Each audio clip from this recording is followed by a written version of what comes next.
Okay, so everybody, hopefully you can hear me okay. And I apologize for the inconvenience, but hopefully it looks like that went smoothly and got you all here that were in the live chat. And hopefully anyone going into the other one will see that a second stream had to start.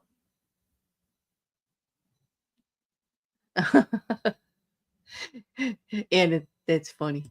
If I could just get the housekeeping done this quick. And Jared, we're switching streams because I had a tech issue this morning. I had to private the first half of the stream to fix something that I'm uncomfortable with. So there was one witness. It will be back up later today. That witness will be back on the stand now. It is the FBI CAS agent, Nick Balance, who was giving information about the cell phone towers and how they track things, and it'll be up. I'll have it there, and they're marked 1 and 2. And unfortunately, all those poems, what I'm gonna do is I'm gonna go, and if you, with your guys' permissions, I love those poems. So I was thinking of going and copying them and putting them in this chat so we don't lose them forever, if that's okay with you guys, because they were kind of good. you know, Unless you guys want to write them again for me. But they were nice. They were pretty good. And Aunt Jared probably would have loved them. They were pretty funny. They were doing haikus in little proses in regards to Chad Daybell, and just having some fun. Very much like the one Dan has in there now. Yeah. And Liam. Oh, thank you, Couch. Rocky Couch said I executed this well. Too bad I can't do that first thing in the morning. Remember what the hell I'm doing and push the right buttons. Remember to mute and find the banner and all of that stuff. Too bad. I'm just not very consistent. Yeah. Oh, no, you didn't leave your coffee over in the other stream, did you? Oh, let me get you some more. Hold on there. Anna, you can't be without coffee. That is like a crime. Here you go. There's plenty in the chat. Let me know if you need more. It's good.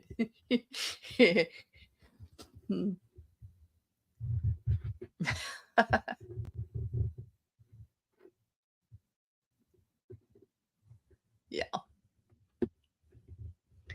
Liam, you're right. There was a technical problem with the first stream. I am the technical problem. It's all me. That's gonna be my new nickname. Claire, the technical problem. I'm so not functioning without coffee. Coffee is life to me. And part of my problem is I try to do this stream with only a couple of mouthfuls of coffee. And, I'm my own worst enemy when it comes to that. Good morning. Look at the trees. Thank you for coming in, all blessed with the coffee. Hi, T King. It's good to see you. I hope you're well. And I'm glad that I didn't lose anybody in the stream transition. I'm glad you guys could find it. Okay, Dan said, all right, Dan, this is good. All right, I'm putting this up, Dan. You're going to be famous. There once was Chad Daybell, so bright, wrote books on the end of the night. He predicted with flair the world's final despair, but his prophecies weren't quite right. Dan, go back and copy your other ones. Liam, you too. Put them in the chat for me. Don't make me do it. Please help me out. These need to live on in infamy. Come on.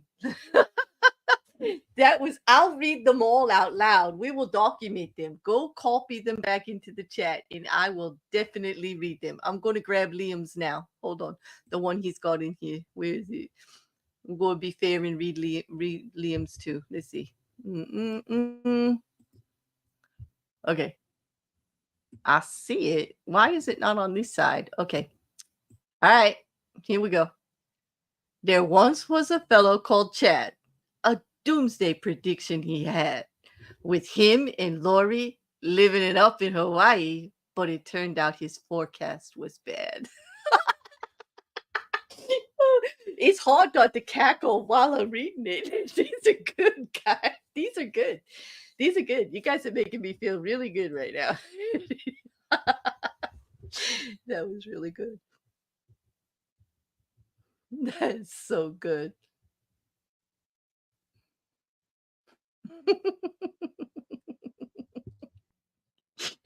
Oh my gosh. I just want the other ones back now. Okay.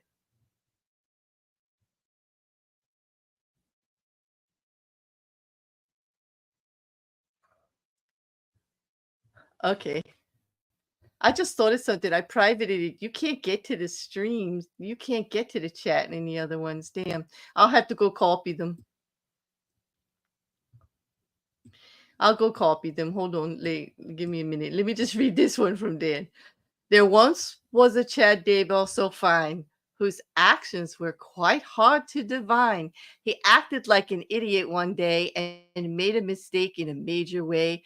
Now his reputation's in decline. Oh, that's from the first stream. Thank you, Dan. You remembered it. Thank you. This was good. These are so good. I know, right, Sean? These are great. Like, these are great. I love the creativity. You guys keep writing them. I'll keep reading them. It's really good. They're really good. Hmm. All right. Let me see if there's another. Let me see if I can grab Liam's. Let me see if I can see the chat. Uh,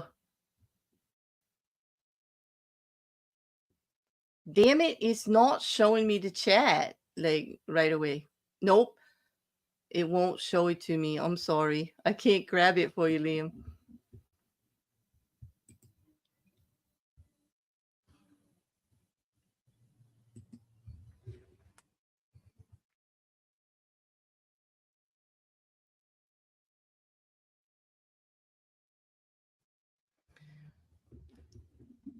No, it's not going to let me. So let me just go back and read this one. Is this one of the other ones?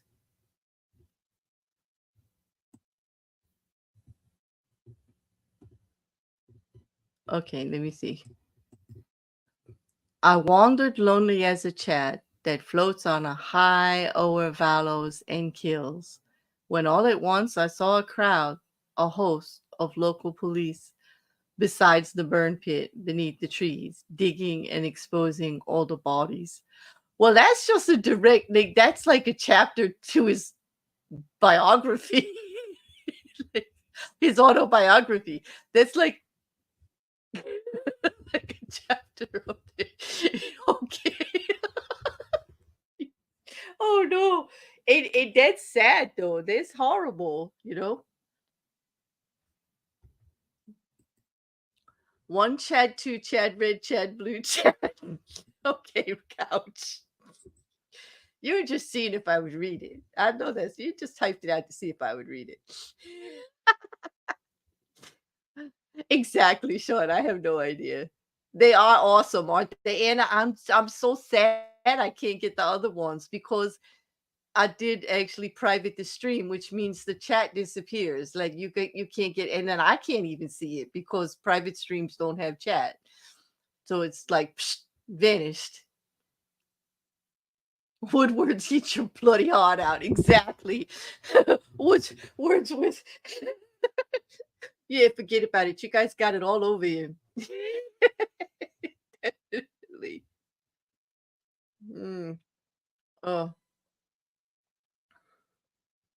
it's fun. I'm hoping that the reason they took the break like quick like that they're actually gonna fix that tech issue. I hope we get to see the witness. He's so well spoken. He's so calm, and he's just like putting out the very technical information in very easy terms to understand. And he's like, I want to see like his mannerisms. I want to see what this guy looks like. Yeah. and he's bugging me that I can't. It really shouldn't. We should be happy that they're at least even doing the trial live, that we get cameras in there at all. And here I am, like, complaining because I can't see the witness's face. There are bigger issues in life, yeah. Don't I know it right now? Mm.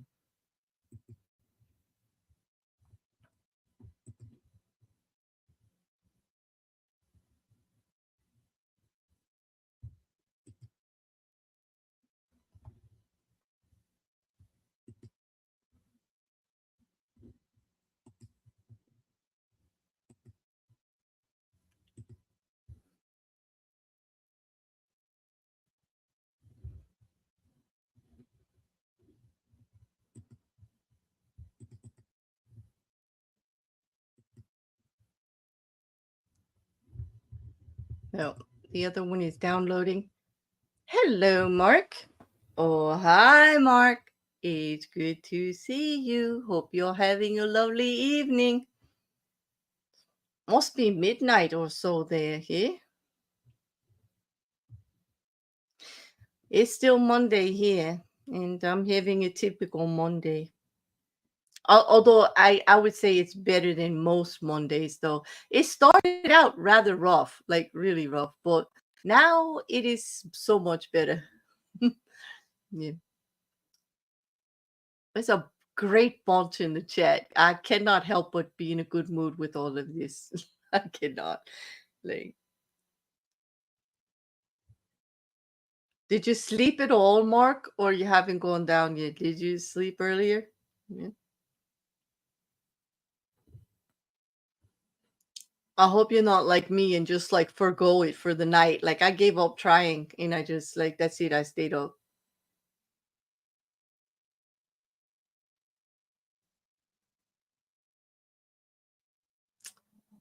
Yeah, Couch, Poe is one of my favorites. I have a lot of reads of Poe actually in my Bears library.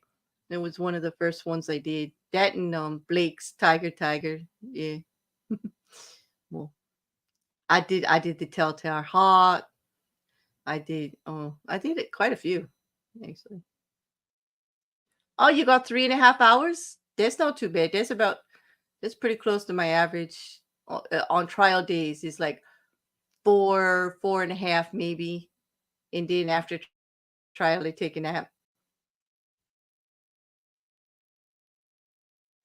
You're wearing your pole pants, Sean? Like what? Do they have ravens on them, or like Edgar Allan Poe, or the Telltale Heart? Like what? It's 1:34 a.m. there. Oh, Dan, I forgot. You're Australian also, aren't you? Yeah. 50 degrees, slight breeze throughout the valley. Ooh, nice. Am I correct? I thought you said, but maybe not.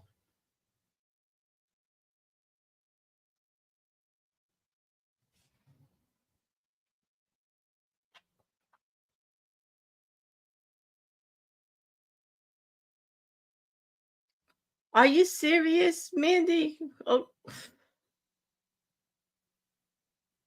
okay. All right. I have not figured that out, actually. Thank you. And actually, I'm answering you as if you, okay. Mandy's not here because she's working, but she's been doing research as to why we can't see the witness. And apparently, it may be because he's an FBI agent. And the other reason we saw the other FBI agent was because he was retired. Like he's allowed to be seen, but this one we can't see him. So I guess that makes sense. Then I feel much more comfortable about that if that's the reason. It's not a tech issue. Oh, did you just order? I did that one, the Telltale Heart. I read that on my channel, Dan. It's in my Bears Library reads. There's a playlist. I do love Edgar Allan Poe. Yeah. I'm actually in the works. I have the artwork commissioned and it came in a year ago for The House of Usher, which is a great Edgar Allan Poe short story. And I'm going to be reading that one soon too.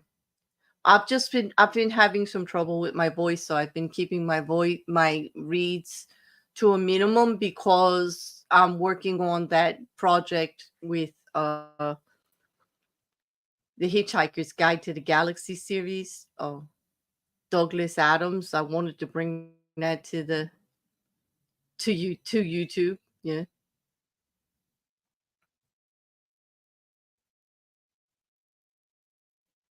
Yeah.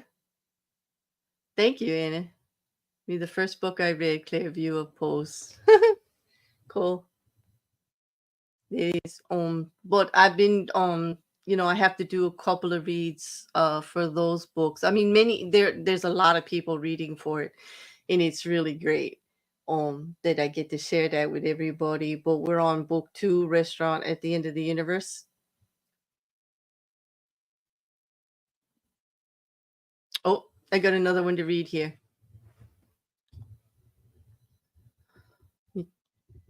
If you give me a minute or two, Dan, I can actually get you the link so you don't have to go through the whole playlist if you want to. Let's see. Alas, poor Chad, I knew him, Miss Vallow, a fellow of doomsday guest, a most flighty fancy. He hath worn the same shirt on his back 1,000 times, and now how I'm bored of his dress sense as it is. Hmm, that's very Shakespearean to me. Maybe it's not, but to me, it was. Yeah, it is. Chad is Chad is like getting too famous here with everybody. Okay, let me see. Where is my channel?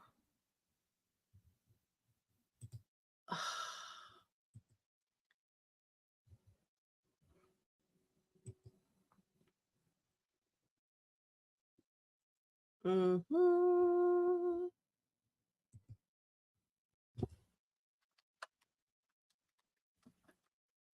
Telltale Heart. Let's see if I can. Oh, here it is. That quickity quick. Here you go, Dan. That'll save you some lookup time. There you go, Anna. Oh, Mask of the Red Death. I'll have to check that out.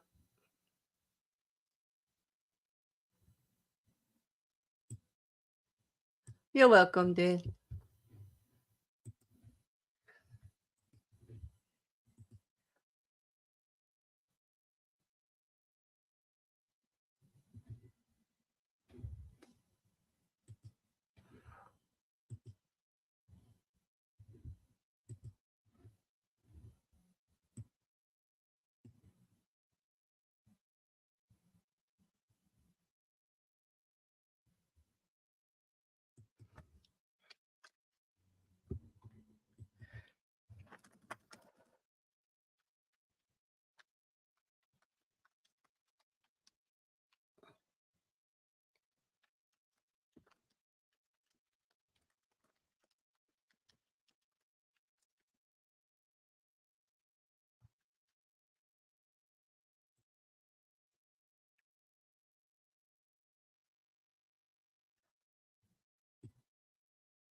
Okay.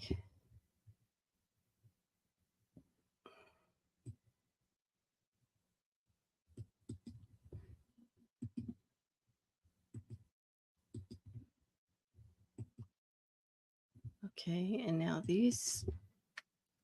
Oh, I'm working on the timestamps. I'm sorry, I'm so quiet while I was key clicking away.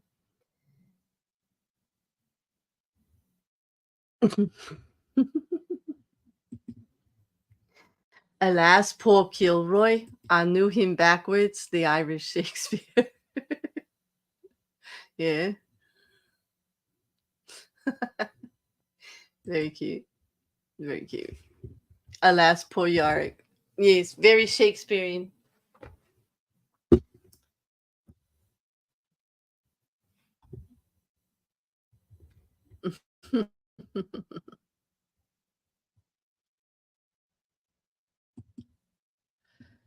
Okay.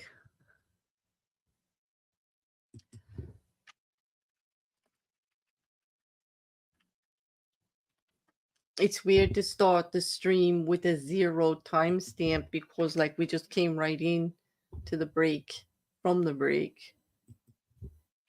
Us having a little, like, brain freeze here, trying to figure out the best format.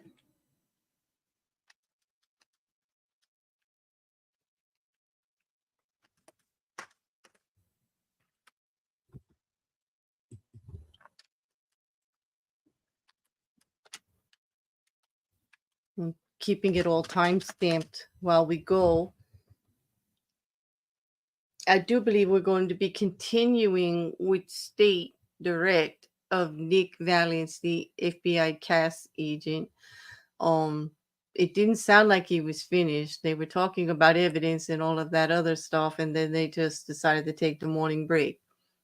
Which, was it just me? Is it just because, like, I had a little rough start? Like, it seemed like like that went really quick, like really fast. Did they break earlier than usual? Like, we usually have lunch at 2, and it's only like 12:15. I think they did break a bit early.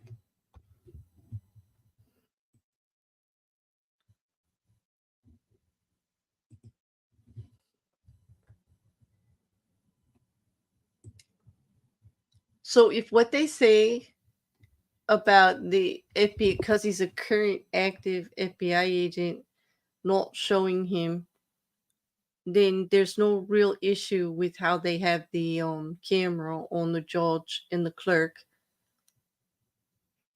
and the recorder, the court recorder.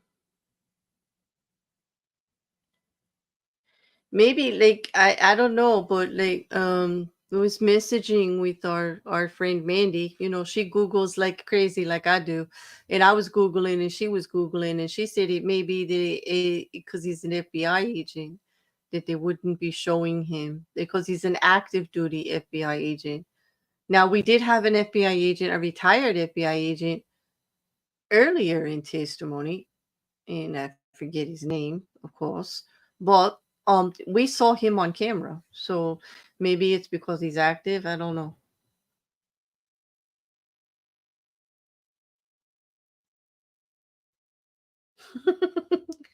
Tomorrow, kiddo, this is like a thing. Are you from Australia also tomorrow, kiddo? Because, like, I know there's a lot of like the bugs, like, huntsman spiders and like big bugs. When you feel a bug crawling on your shoulder and you don't react because you're in Australia, in Australia, nevermore. Like, yes, nevermore. Right? You're in Australia also. Eh, nevermore. Quote the Raven. A couple of clicks up from Sydney. So if you're in Sydney, then okay, is Sydney like 12 hours ahead of me or is that 14? I know Perth is like an even 12, isn't it? Like, I think. So how far? Dan's in the middle of the bottom. So 30-minute time difference. Okay. Hmm.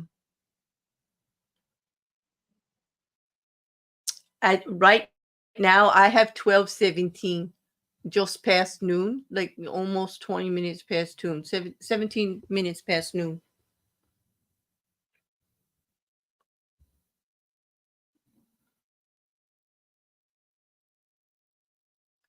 Oh, Anna, you're heading now. Is it our winter? Because over there it would be their summer, wouldn't it? Like heading to Australia this winter to see a friend. Yes, it would be like summer. You're 14 hours ahead. Okay. Yeah, so you're near, yeah, you're near one of my other friends. This like 14 hours. He's yeah, there's summer. Yeah. And it's hot there in the summer. It's 218. Yep. Yep.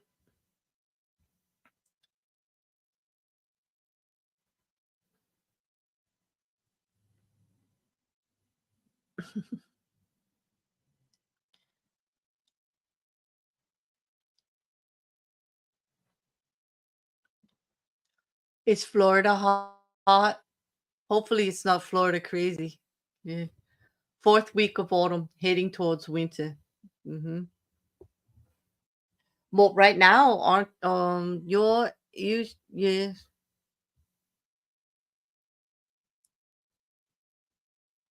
it's already autumn.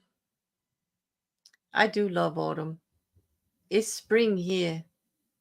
Oh, William Blake, you're really running me through my paces here, there, Leo.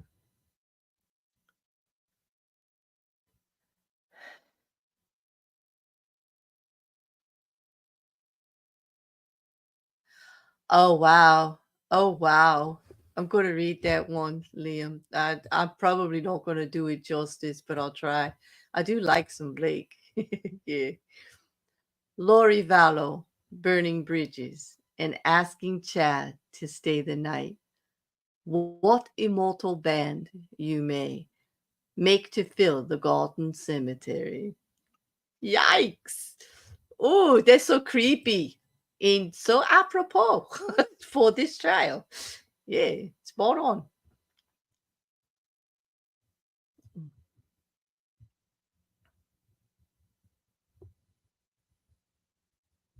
It's a good question, Ian. Are the rains still going on in Australia? Okay, so do you get more rain in Australia in the spring and summer or the autumn and the winter? Because oh, oh, it sounds like they're coming back. I guess we will have to be in suspense. All rise. Mr. Court's again in session. Thank you. Please be seated. And we will wait for the jury to come back. All right, let's have the jurors brought in, please. Well, it wasn't a camera thing there, Rocket Couch, because we still got the same view. You should get some rain today, Mark. Oh, you had a dry spell. Yeah.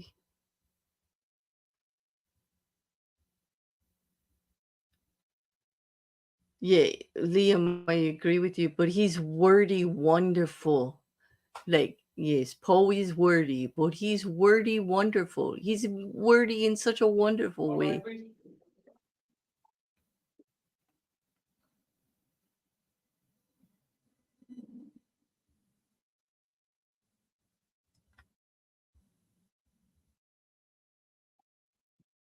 Okay, so it looks like we are going to be continuing with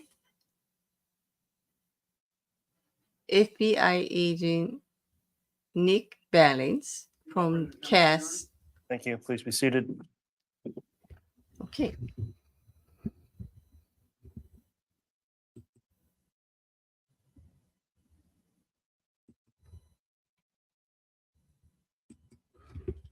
All right, we just completed the mid-morning recess. We're still on the record.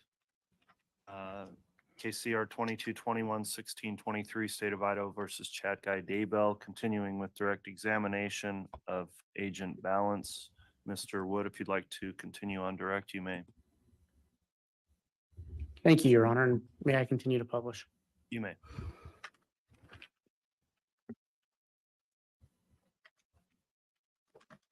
Agent, before the break, we had just left this slide, so just for purposes of continuity, if you just very briefly re-summarize this slide so we can move to the next.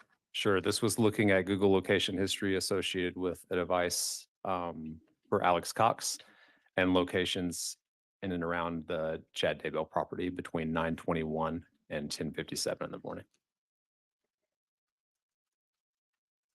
What do we see on slide 28? So this is looking at a tower and sector that provides coverage to the Chad Daybell property and the Chad Daybell 0143 phone and its use between 10:35 in the morning and 12:20 that afternoon. And in the box, you can see there's multiple text messages and one call, again, beginning at 10:35 and going through 12:20. And in the legend, it just has the number for Chad Daybell. Are you familiar with the numbers that he is communicating with? I am. So the number ending 4652 would be associated with Lori Vallow. Is it fair to say that much of these communications on this slide are taking place during the same time frame as this slide? It goes a little bit beyond that, but Okay. yes.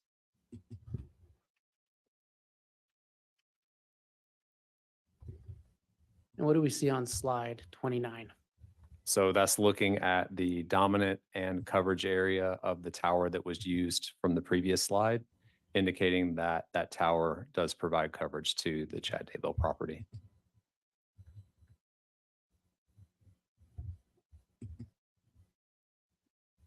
And slide 30? And this is just a zoomed in view of the previous slide, again, indicating that that tower provides coverage to the Daybell property.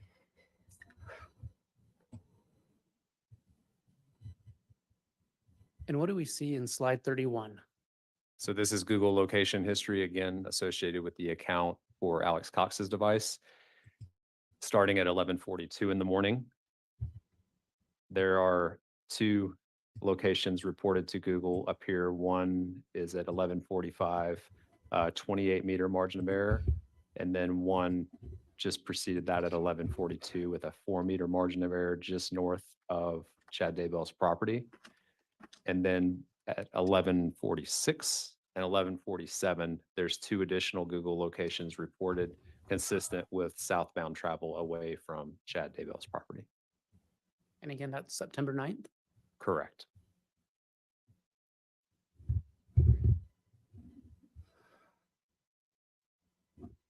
And what do we see on slide 32? So this is looking at calls that were made. I'll start at the top from the Chad Daybell 0143 phone, an outbound call of 183 seconds made to the Lori Vallow 4652 phone. And again, that was at 11:45 in the morning, utilizing a tower that provides coverage to the Chad Daybell residence. And then also the number ending 9120 associated with Alex Cox, making an outbound call to the 4652 Lori Vallow phone, utilizing a Verizon tower that also provides coverage to the area around the Daybell property. And then the location of the Lori Vallow 4652 phone whenever it received those calls consistent with being down in the area of Rexburg. All right, so just to be clear, that top box in blue, that's a phone call from a phone associated with the Chad Daybell to Lori Vallow. That's correct. And that middle box, the first red one, that's an outgoing call from a phone associated with Alex Cox to a phone associated with Lori Vallow. Yes, that's correct.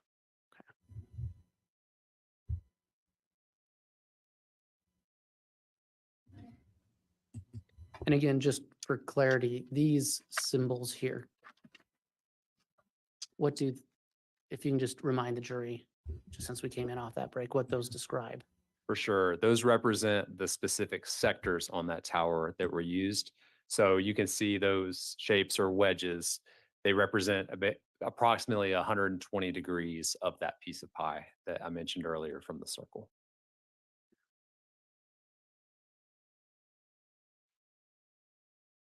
And what do we see on slide 33? So that's specific to the Verizon tower that was utilized by the 9120 phone associated with Alex Cox. And what that coverage area looks like, that does include Chad Daybell's property in the area to the south. And that's related to the phone call he made on the previous slide? Correct. That's the tower that was used to make the phone call from the previous slide.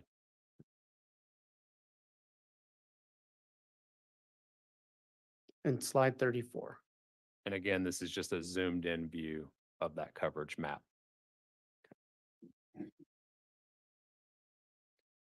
What do we see on slide 35? These are two interactions with the network, both of them text messages. At 12:32 and 37 seconds, the 0143 phone associated with Chad Daybell receives a text message from the 4652 phone associated with Lori Vallow. And it utilizes a tower that does provide coverage to the Daybell residents. And then approximately 1 minute later, there's an outbound text from the 0143 phone associated with Chad Daybell to the 4652 phone associated with Lori Vallow.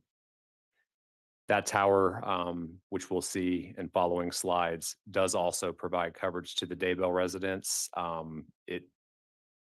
I would speak more to that on one of the following slides.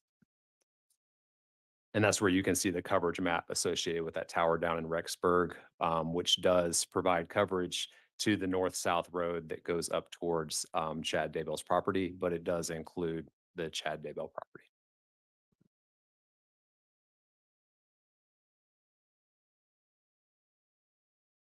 And what is significant on slide 37? So this is a call a few minutes later, or an inbound text message a few minutes later received by the 0143 Daybell phone from the 4652 Lori Vallow phone. This tower does not provide coverage to the Daybell residents and would be consistent with that 0143 phone traveling away from the residents. And is that moving in a southern direction from the home? Yes, sir, south towards Rexburg.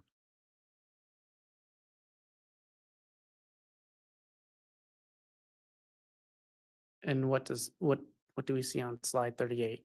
This is showing the coverage of that tower from the previous slide and showing basically that it provides coverage to a little ways north of Rexburg, but it is zoomed to the viewpoint that shows the coverage, which does not include Chad Daybell's residence.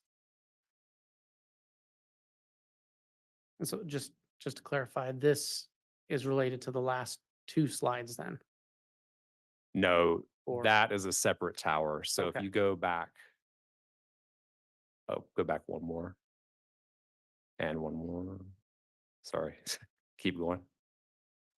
So that tower that you see to the south, the coverage map for that is the one that does include coverage to Chad Daybell's property. The one at 1239, I believe it was, that's a separate tower than the one depicted earlier, and that one does not include coverage to Chad Daybell's property.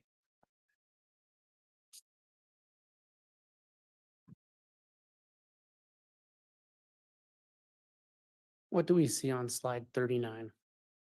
So this is looking at on September the 9th, between 1243 and 1249. Tower usage by the 0143 phone associated with Chad Daybell, the 9120 phone associated with Alex. Yes, ma'am. Associated with the 0143 phone. Tower usage associated with the 9120 phone, which is associated with Alex Cox. And then tower usage of the 4652 phone, which is associated with Lori Vallow.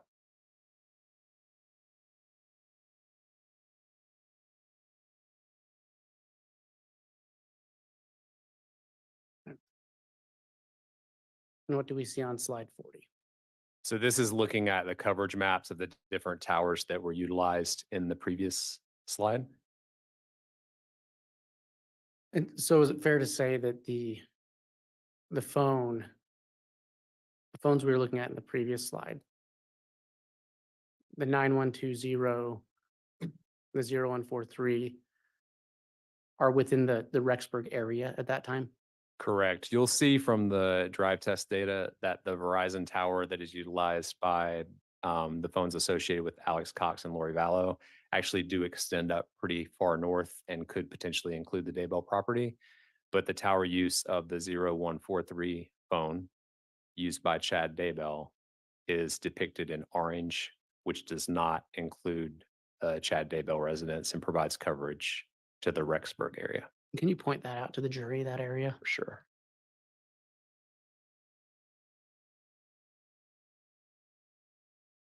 The area that I'm circling with the pointer Thank in you. orange. What do we see on slide 41? So this is zoomed in where it shows the coverage area of the Verizon tower utilized by phones associated with Alex Cox and Lori Vallow, as well as coverage in orange associated with the 0143 Chad Daybell phone. And the overlapping coverage area does include Alex Cox and Lori Vallow's residence. You also see Google location history at 1243 and 1246, reporting from a device associated with Alex Cox's Google account, consistent with being at Alex Cox's residence. That's still September 9th. Correct.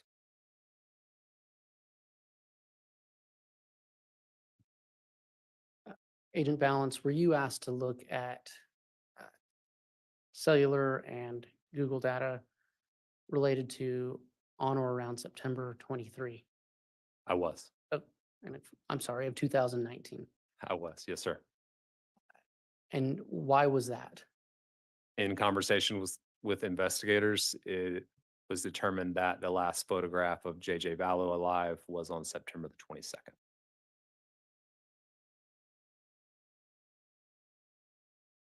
So what do we see on slide 43?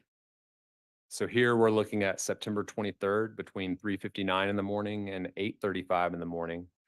Multiple outbound text messages and one inbound text message. And these exchanges are all between the 0143 phone associated with Chad Daybell and the 4652 phone associated with Lori Vallow.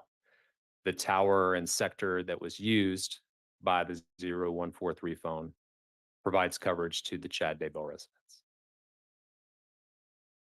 And I think you said it, but what is the time of that first message? That's at 3:59 in the morning, and that is an outbound from the 0143 phone associated with Chad Daybell to a phone associated with Lori Vallow.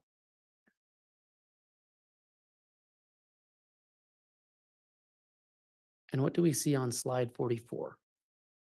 That's Google location information associated with an account Cox on September the 23rd between 9:01 in the morning and 9:41, consistent with being at Alex Cox's apartment.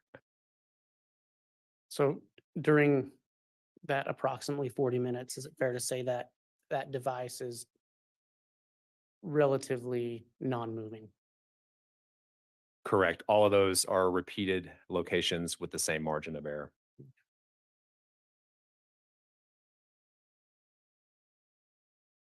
And what do we see on slide 45? So this is mapping out a phone call that was made from the 9374 phone associated with Chad Daybell, utilizing a Verizon tower that provides coverage to the Chad Daybell residence. And the call is made to the phone number ending 9120 associated with Alex Cox. What time is that phone call made? That's at 9:25 in the morning. How long, are you able to tell from the cell data you received, or the call data, how long that phone call was? Yes. So you can see after the type, the 38, that represents a phone call of 38 seconds. And this is September 23rd. Yes, that's correct. What do we see on slide 46? That's just showing the tower and sector that was used in the previous slide, what the coverage looks like for that Verizon tower, and that it includes the Chad Daybell residence. And 47? It's just a zoomed in version of the previous slide, again, to show the coverage includes the Chad Daybell residence. What do we see on slide 48? So this is showing activity on the 0143 phone associated with Chad Daybell, as well as activity on the 4652 phone associated with Lori Vallow. Specific to the 0143 phone, there's 3 different towers that are utilized, all of which provide coverage to the Daybell residence. And then there's the tower that is utilized by the phone associated with Lori Vallow is utilizing a tower in Rexburg.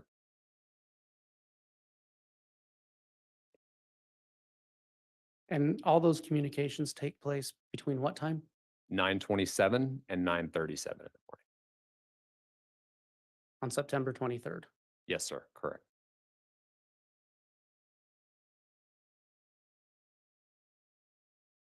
What do we see on slide 49? So here we see starting at 9:45 and continuing through 9:49, Google location history associated with Alex Cox's Google account, showing the device that was reporting to that account consistent with movement away from his apartment north on Highway 20. And is that traveling towards Chad Daybell's property? Are you aware? It is.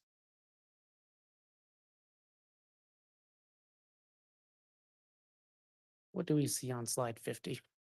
So this is showing Google location information associated with Alex Cox's account with Google, showing that his device was reporting in and around Chad Daybell's property between 9:55 in the morning and 10:12.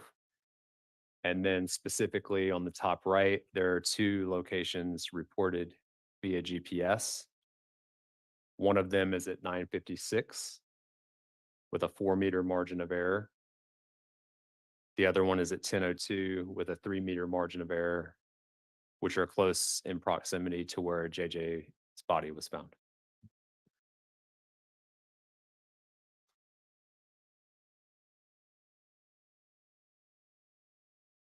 What do we see on slide 51?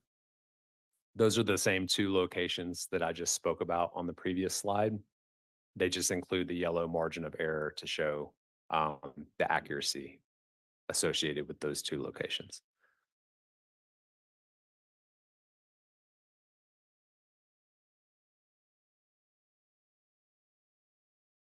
What was significant on slide 52? So this is looking at the usage of the 0143 phone associated with Chad Daybell. The 2 different towers that were utilized between 9:30 in the morning and 10:27 in the morning on September the 23rd. So you see on the right, there's multiple outbound calls and text messages, as well as 1 inbound text message. All of those are exchanged between that phone and the 4652 phone associated with Lori Vallow. And then you see the tower usage down here. 2 of those, 1 an outbound call and then 1 an incoming SMS or text message, are associated with the 4652 phone attributed to Lori Vallow.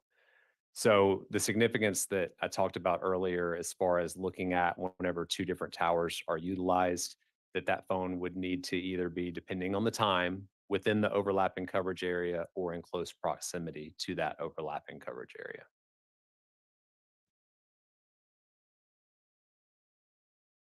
And then this is just showing the overlapping coverage area in orange that includes Chad Daybell's residence.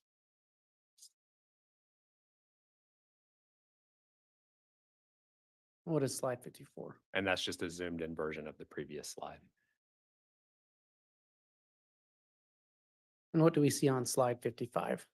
This is showing Google location information on September the 23rd, between 10:12 in the morning and 10:20, consistent with a device associated with Alex Cox reporting Google location information showing at 10:12 in the morning, consistent with being nearby the Daybell property. And then at 10:20 being back down, consistent with being in Rexburg. On September 23rd. Yes, sir, that's correct.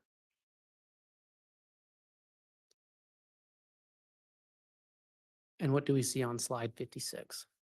So this is showing on September the 23rd between 10:13 and 10:17 in the morning. Use of the 0143 phone associated with Chad Daybell and 3 outbound text messages, all to the 4652 phone associated with Lori Vallow. Those are at 10:16, all at 10:16. And then an outbound call from the 9120 phone associated with Alex Cox at 10:13, calling the 4652 phone associated with Lori Vallow. And then at the bottom, the location of Lori Vallow's phone whenever it received that incoming call, because again, it's on Verizon, so the text messages don't record the tower and sector.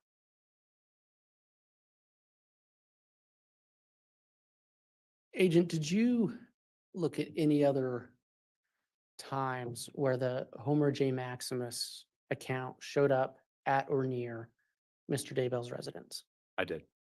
And did you have any parameters that you put on that search? Yeah, so the same parameter that I mentioned earlier, where I was looking at any location that had a margin of error of 100 meters or less for the Google location history. And did you include those at the end of this report? I did.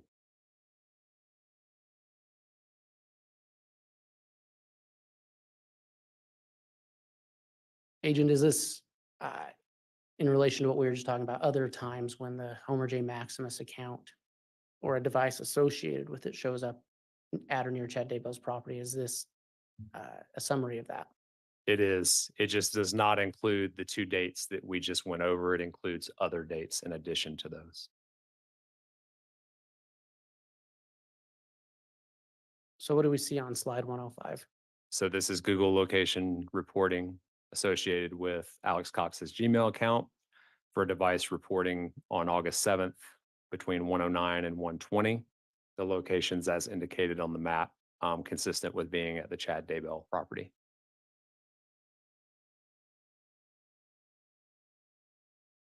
And what do we see on slide 106? The same reporting that I just mentioned associated with the same account, just on August 24th between 7:24 and 7:32 p.m.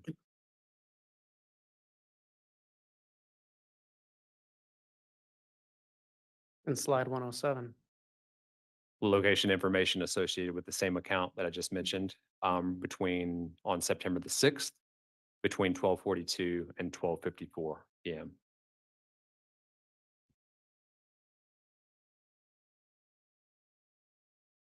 And slide 108? The same account associated with Alex Cox, indicating a device reporting on September 25th between 10:05 in the morning and 10:23 in the morning in the vicinity of Chad Daybell's residence.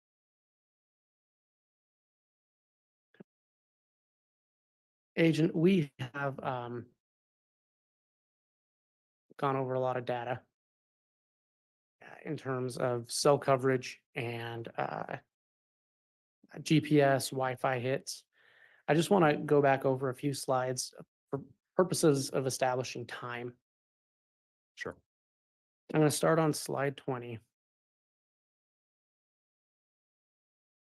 And like I said, we've already gone over this slide, but just for purposes of establishing the time, time frame wise, what happened in this slide?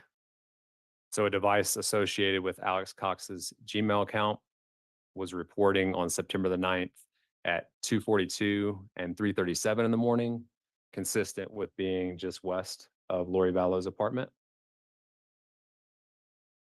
And then at 4:30, from 4:37 to 4:41, it's reporting consistent with being at Alex Cox's residence. All right, and on slide 22, in terms of the time frame of this call, what is the time? So that call occurs at 8:11 in the morning from the 9374 phone associated with Chad Daybell to the 9120 phone associated with Alex Cox. That's on September 9th again. Correct. Okay, I'm gonna go to slide 26. What do we see in terms of time on this slide? So there's two locations, one at 8:49 in the morning on September the 9th, one at 9:15 in the morning on September the 9th from Alex Cox's Google account, which is consistent with travel between that time frame from Rexburg towards Chad Daybell's residence. On September 9th. Yes, sir, correct. And slide 27, in terms of the time frame. So that's looking at between 9:21 in the morning and 10:57 in the morning on September the 9th. A device associated with Alex Cox's Google account reporting to be in and around Chad Daybell's property. And slide 31. Showing on September the 9th from 11:42 to 11:45, Google location information associated with Alex Cox, consistent with leaving the Daybell property going south, north initially and then south. And in terms of September 23rd, go to slide 45. What are we seeing in terms of time frame? We're seeing on September the 23rd at 9:25 in the morning, the 9374 phone associated with Chad Daybell is calling the 9120 phone. And skipping to slide 49. In terms of time frame, what do we see? Between 9:45 and 9:49, Google location history associated with Alex Cox, consistent with traveling north away from Alex Cox's residence, north on 20. And slide 50 in terms of time frame. Looking at September 23rd, between 9:55 and 10:12 in the morning, a device associated with Alex Cox's Google location is indicating being in the area of the Chad Daybell property and the backyard. Then just one more. In terms of time frame, slide 55. Showing Google location history associated with Alex Cox's account, indicating that the device is at 10:12 in the area of the Chad Daybell property. And then by 10:20 is down towards Rexburg, indicating or consistent with southbound travel away from the property. Your Honor, at this time, I have no further questions for this witness. All right, thank you, Mr. Wood.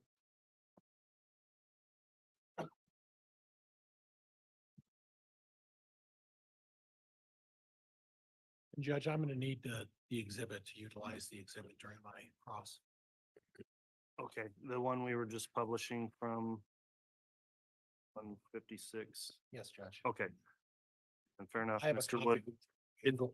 Mr. Wood, if we could just have the exhibit from the bailiff brought to Mr. Pryor, please.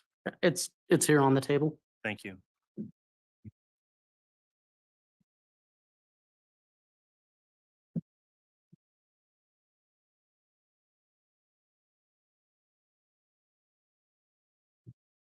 If you'd like, Mr. Pryor, you can go ahead and get your device set up and make sure the exhibit's functioning on your device as well before you start across. Thank you, Your Honor.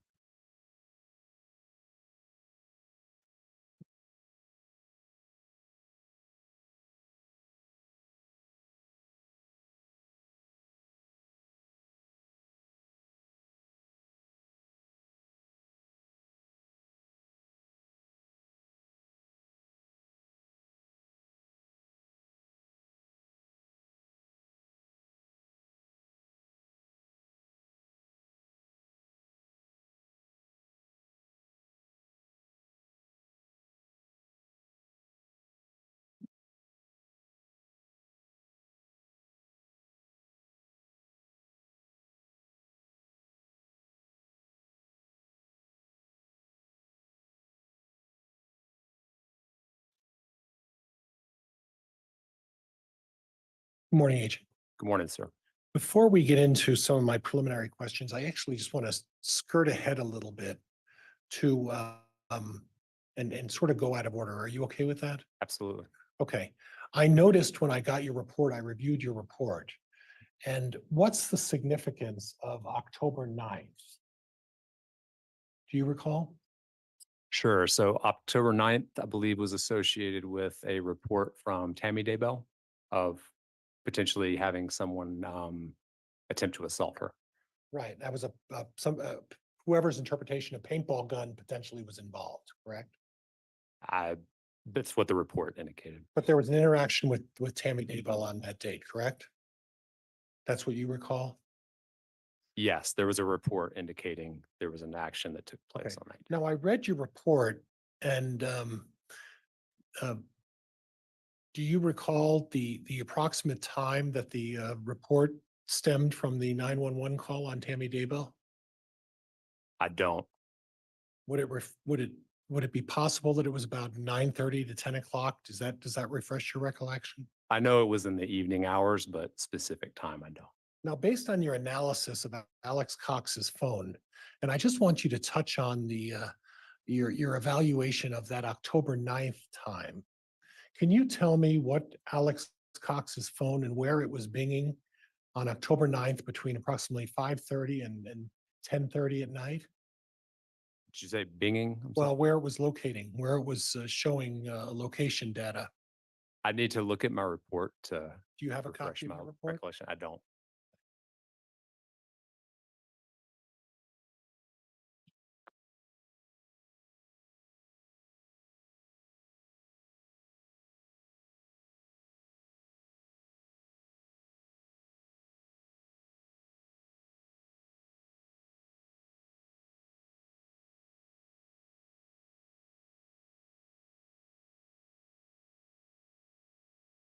Judge, could I publish this?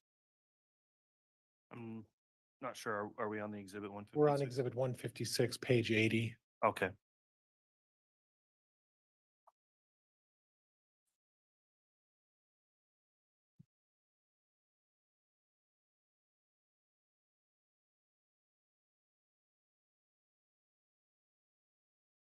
Are you able to see that, Agent? Yes, sir, I can.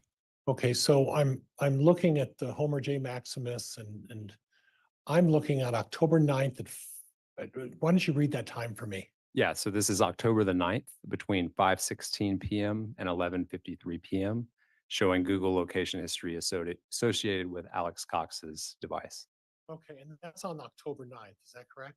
Yes, sir, it is. And that was the date that allegedly there was some sort of an incident on Tammy Daybell's property and between 9:30 and 10 o'clock, is that correct?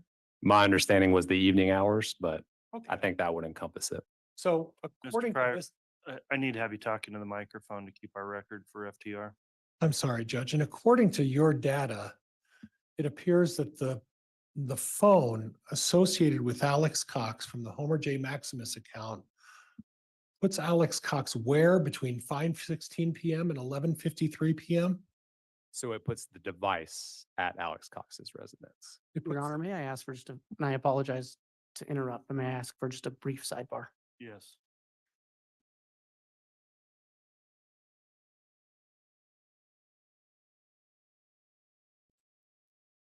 I'm sure those of you with some tech savvy knowledge under your belts are already chuckling. Like I see Couch is already chuckling there. Okay. Yeah. It was binging, Rocket Couch. It was binging. Okay. Well, what do you think Rob Wood's issue is going to be?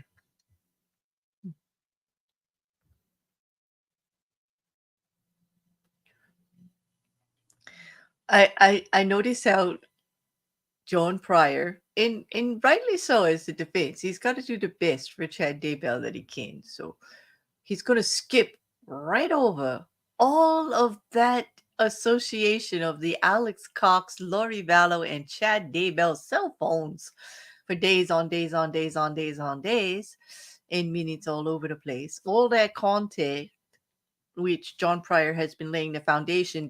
Chad Daybell didn't have anything to do with this. It was all Lori and Alex, right? Like it's all Alex and Lori.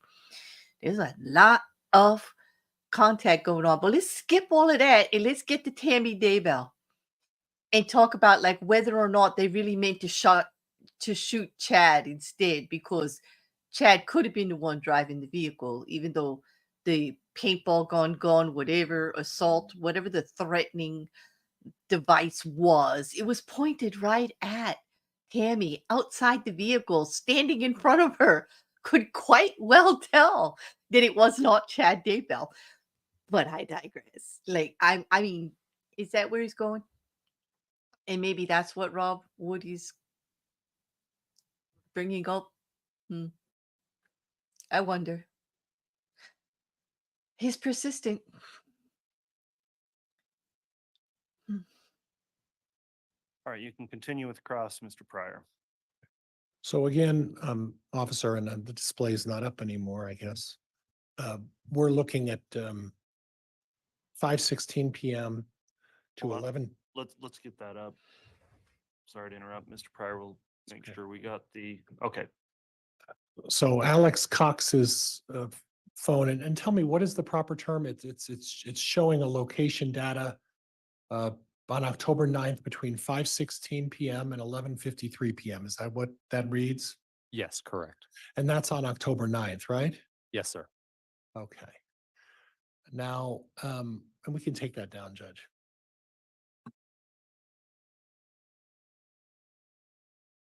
Thank you, Madam Clerk. And Judge, one more time on page 104. You want to publish that page? Yes. All right, Madam Clerk, we'll publish the exhibit again, please.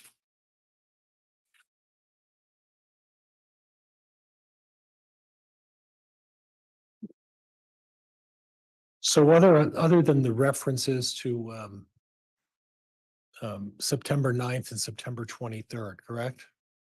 There were 5 other times that you put Alex Cox at or near the Chad Daybell property. Is that correct? So there were 5 other occasions where a device associated with Alex Cox reported. Alex me. Cox's device. Correct. And those would have been August 7th. Correct.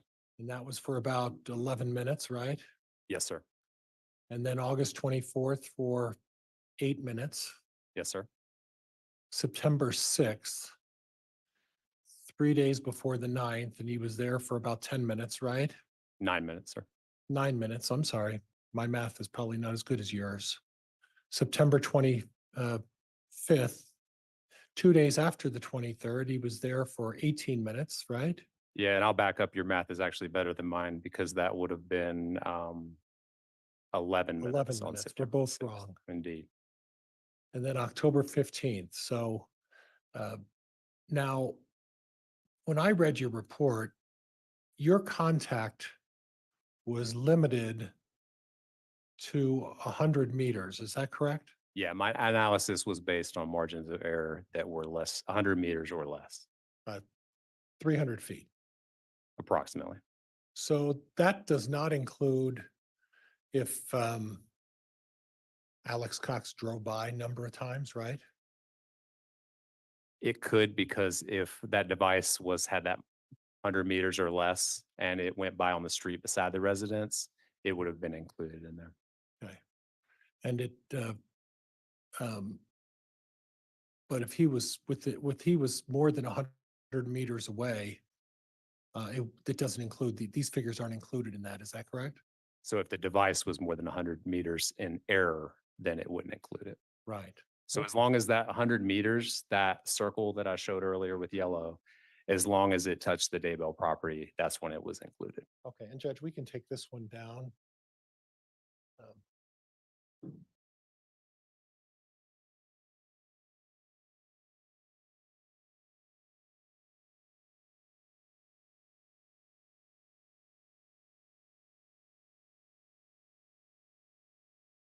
Now, I want to go back to just to clarify a couple of things in terms of explanations. Go ahead, I'll wait for you. Sure, you're good.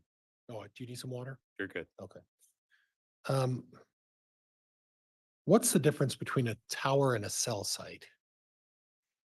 So if you get into the specifics, the cell site in the industry is more or less used for the tower and sector, whereas the tower would just include the tower itself. Okay. So your presentation deals with tower coverage, is that correct? Correct. Um, and the tower is basically where the antenna is on the top of whatever the structure is that fair? Correct. Okay. A cell site is how they actually create the coverage. Is that fair? So if you're looking at the cell site, the specific antenna that are on top of the tower and the direction that they face, that's usually termed to be the cell site of what it provides coverage for. So we're not really talking about tower coverage. We're talking about cell site coverage, aren't we? The tower coverage would include all the sectors, whereas a cell site would be specific to a sector. Okay. Okay, and the importance of how an antenna is located plays into how these figures are calculated. Would that be fair? Correct. So for instance, if an antenna is a little pointed down or pointed up, that will manipulate and have an impact on what the readings that you're getting. Do you agree with that? It would impact the coverage based on which direction antennas are facing. And when we're talking about coverage, we're talking about with what you're talking about with coverage, we're talking about where an area of a cell phone company is providing service. Would that be fair? Correct. You never use these coverage towers to actually locate where a phone is. Isn't that true? No, I definitely would use coverage maps to locate where a phone is and Okay. have in the past. So when did you do the drive test? On what day? Believe it was June, the week of June 15th, and it was across multiple days of 2020. Okay.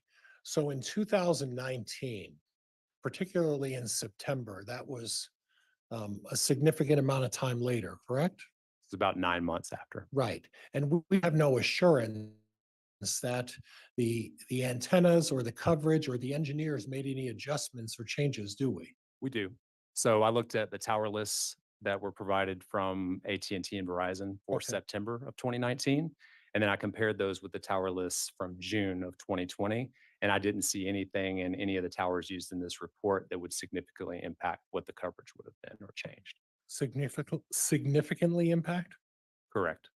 So there were changes? There were no changes in direction of which way sectors were pointed. There was changes in what's called the beam width, and they were off by about 5 degrees, I think. Okay. All right. Thank you. With drive testing, you still can't provide an exact location of where a device is, can you? Correct. Drive testing is basically going to show you a coverage area of where a phone could be. Where a phone could be, right? Correct. It doesn't show where the phone is, right? That's correct. Okay. Now, you mentioned this a couple of times with the prosecuting attorney. You mentioned the term gladiator forensics. Yes, sir. Now, the way I understand gladiator forensics is that's a tool used by the FBI. They're a company and they provide a tool that's used by the FBI. But that company will not provide their tools to anybody but the FBI. Is that fair? No, my understanding is they will only provide or sell their equipment to law enforcement. I don't To think the it's government. specific to the FBI. To the government. Correct. So an independent person can't get a hold of this information from Gladiator Forensics and do their own analysis of what your data is showing. Is that right? No, the information, most definitely. That's whenever it records the information as a part of the drive test, we have a raw data file that shows all of the different measurements and the latitude, longitude of the location of where the device was when it took those measurements. Well, you're providing the data, but the actual tool and the program itself is not available to anybody unless you're within the government. Isn't that true? I believe their specific company only sells to law enforcement. So you folks have the program, you folks have the way to input the data into your program that's only the government has access to. Is that right? So we have a tool that allows access to it, but Gladiator doesn't make the only tool that would provide that same information. Okay, but the tool that the FBI is using is not available to the public at large. Is that right? That's correct.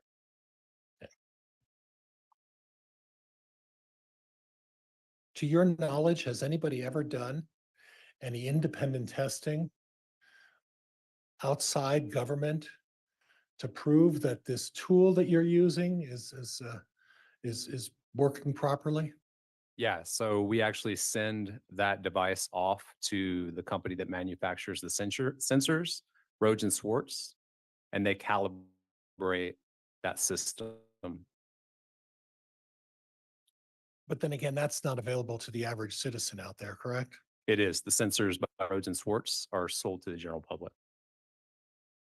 But the tools by Gladiator Forensics are not.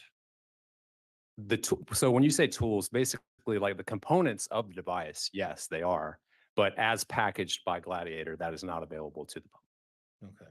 So once again, if someone wants to verify that the tools that you folks are being sold by Gladiator Forensics were working properly, or that there's no issues with those, there's no way to do that, is there? Yeah, absolutely. You could go buy the sensors associated with reading the different cellular frequencies in the area, and you could do your own drive test. Well, why don't you just get Gladiator Forensics to send us the tools in the program and we could verify it that way? Wouldn't that be the simpler way to do it? I don't Objection work for the argumentative. company, sir, so I don't.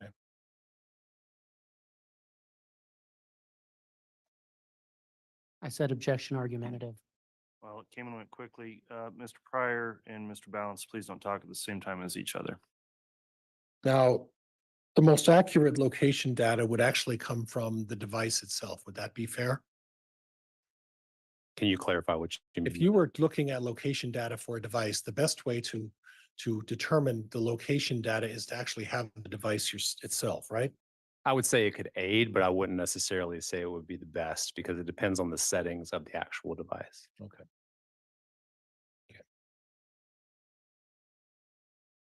Now I want to go back to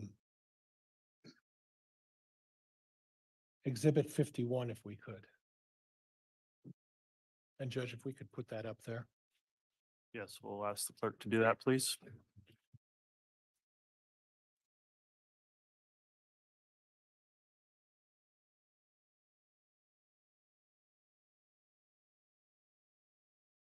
Right. Now, with the pointer, you have some marks there and it's showing a pond, is that right? It's showing, A irrigation pond. yes, sir, I believe that's what it was. Okay, and do you have an idea approximately, since you've been out there, how much property we're talking about here? So if you are able to zoom out, it does have a scale on the bottom right, and that'll help. And that I can't do.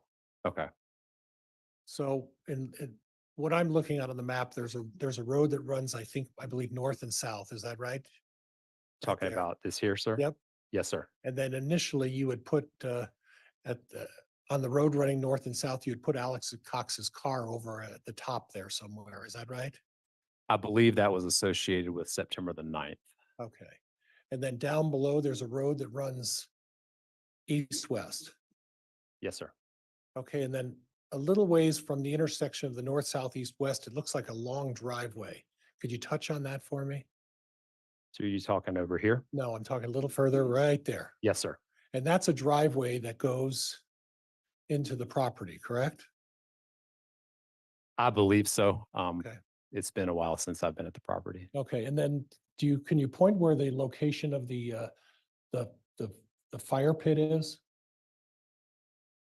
So I believe it was somewhere in this area here. Okay. And there's some sort of a green tree or a tree that's throwing some shade down there next to something brown, right? Are you talking about here? Up to the right, right there. Okay. And that's a tree or some shade of some kind, correct? It's something I can't remember Okay. from my time at the property. Okay. All right, Judge, that's good for now.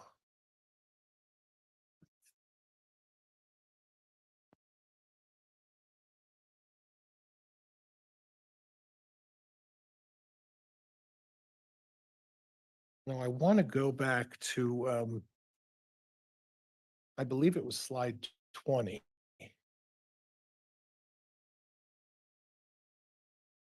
Okay.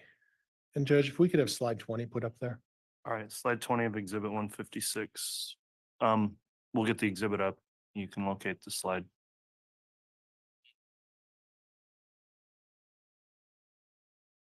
So on this particular slide, I noticed that the blue box on the right-hand side says something does not include. Would you read that for me? Sure. Does not include all activity between 12 a.m. and 5 o'clock a.m. Only locates with 100 meters or less margin of error are depicted. Okay, so the way I'm reading this is that the purple box shows some various times at a location. Is that right? Correct. And do you know whose location that is in the purple box? So that's associated with the Google location history for Alex Cox. Okay, and where is the location specifically? So the ones that I believe you're referring to here on the left side. The purple ones, yeah. So that's at 2:42 in the morning and 3:37 in the morning, just west of Lori Vallow's apartment. So they're at or near Lori Vallow's apartment at those times, right? The device is reporting just west of Lori Vallow's apartment at that time. Okay, and again, the times are what? At 2:42 in the morning and then 3:37 in the morning. And the margin of error on that is what? 4 meters 12 feet. approximately. So close to or in close proximity of Lori Vallow's apartment at that time in the morning, correct? Yes, sir. Now, I guess I'm curious. I noticed that you put, and this is on September 9th, right? Yes, sir. Correct. I noticed that you put down a couple of phones with Chad Daybell, right? Yes, sir. You put down a phone with Alex Cox, right? Yes, sir. You put down a phone with Lori Vallow. Yes, sir. Well, why aren't you looking at Melanie Gibb and David Warwick? Your Honor, objection misstates the evidence. Overruled. Why aren't you looking at phone records for David Warwick and Melanie Gibb? So I was not asked to examine any records for those two. Nobody asked you, no one provided that information to you? I wasn't asked to examine records for those two. Okay, were you aware that at that time, at the location of Alex Cox's phone location, that in close proximity on that day, Melanie Gibb and David Warwick were also there? Were you aware? Objection misstates the evidence. Sustained. So who provided you this phone data? I don't recall specifically. I know multiple data sets were sent on different occasions from the numerous members of the investigative team. And who in the investigating team determines what phone records you look at? I don't know the answer to that. Okay. So then at some point we go to a big yellow circle, is that right? Yes, sir. And the phone location is showing in that big yellow circle, correct? Correct. And how long is that phone locator hitting in that big yellow circle? I believe it was approximately an hour, but again, it's not showing on the screen, the bottom part of the page. Okay. Now, what you didn't do, I noticed in your report that you also didn't mention before 12 a.m. on September 9th. Is that right? Correct. And are you aware that of the phone location prior to 12 o'clock on September 9th? I could look at it, but I don't recall what that location was.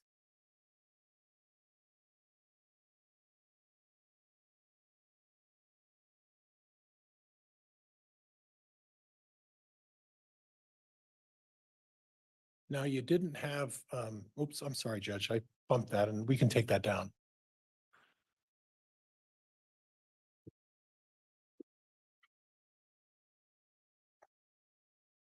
You didn't show Chad Daybell's location on September 23rd anywhere near those apartments. Is that correct? I don't believe I did. I'd have to go back and look at the report to see. I think that was only on September the 9th. And then in regards to the text messaging that you talked about, we don't know what the contents of that text message between all of these folks was discussing, correct? We do not. And you testified previously that it wasn't uncommon for Lori Vallow and Chad Daybell to frequently be communicating, correct? That's correct. In fact, on a daily basis, multiple communications in the morning, correct? I remember seeing significant amount of communications between the two. And significant amount of communications in the evenings as well, right? I believe there was evening hours as well. I would just need to examine the records in total to give you like approximate time. Okay. when those Are occurred. you aware that the two of those folks were having an affair? Yeah, I was. Okay. And you're aware as part of that affair that they'd be communicating. Wouldn't you expect them to be communicating quite regularly? I would expect that to be the case. Yes, sir. Okay.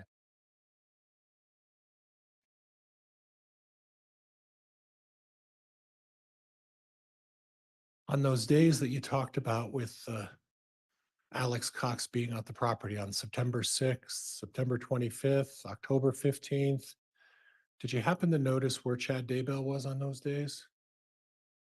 I don't recall looking at Okay. that You information. didn't look into that, right? I don't recall looking into that. No. Okay. All right. Judge, I don't have anything else. Thank you. All right, that concludes the cross-examination then. Mr. Wood, if you'd like to have redirect, you may. Just briefly. All right.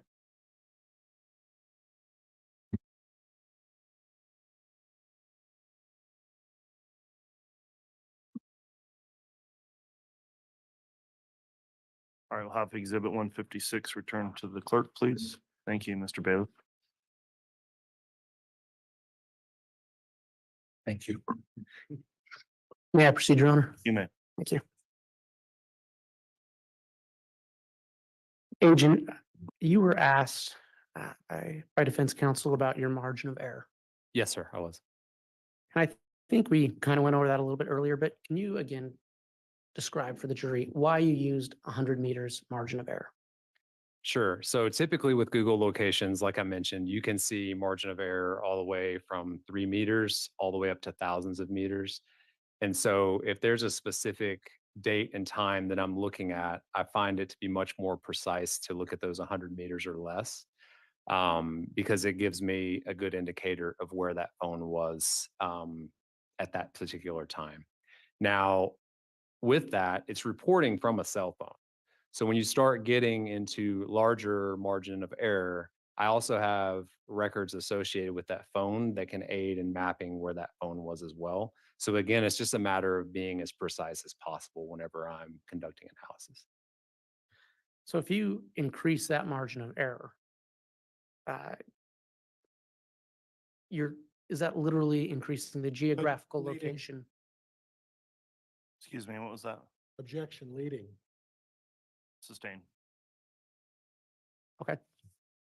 When you increase the margin of error, what does that do to your possible results? So the yellow circles that you saw, basically any margin of error that you see, that circle is going to correspond with it. So the larger the margin of error, the more geographical area that locate is going to provide or show on the map. And so what could that potentially change results? It would definitely change the results from the standpoint of whenever I'm looking at any time a Google location was in the vicinity of the Daybell property, because if you increased that margin of error, it would make circles that otherwise would not have shown being at that location.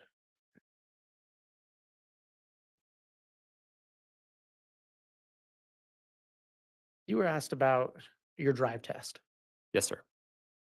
and about potential differences in the cell towers and cell sites between when you conducted your drive test in September of 2019.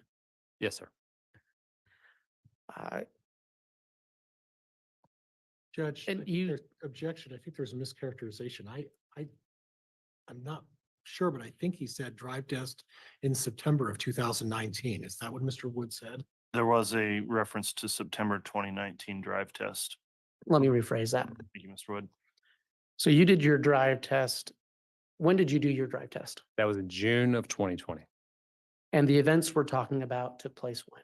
in September and October of 2019. And was it your testimony that you did an analysis on any possible changes in those cell towers and cell sites between those two times? Yeah, so I examined the records from the tower lists that are maintained by the provider for September of 2019 and June of 2020.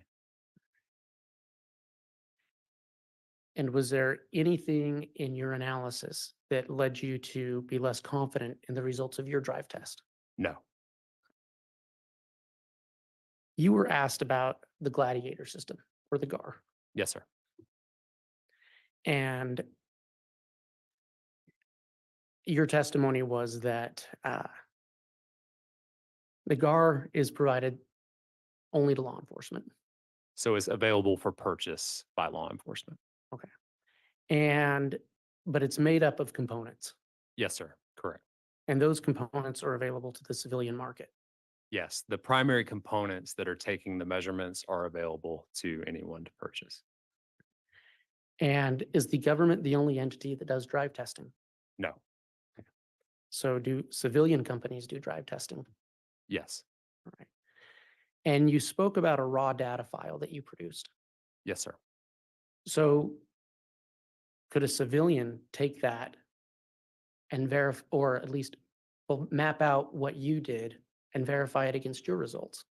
Yes, I mean, the data file itself would be, require some knowledge of how the cellular networks work, but that raw data file contains all the same information as far as what the measurements were from specific locations. So a civilian who knows what they're doing doesn't have to have the GAR. Objection leading. Sustain. A civilian who has experience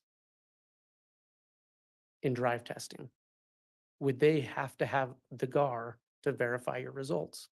No, there's numerous products available that you could conduct the same type of test. Okay. You were asked about the settings on a device, and I believe it was in relation to, isn't the best way to locate a device with the device itself? I was asked that, yes, sir. Let's talk about the settings on a device. Can you alter the geolocation settings on a device?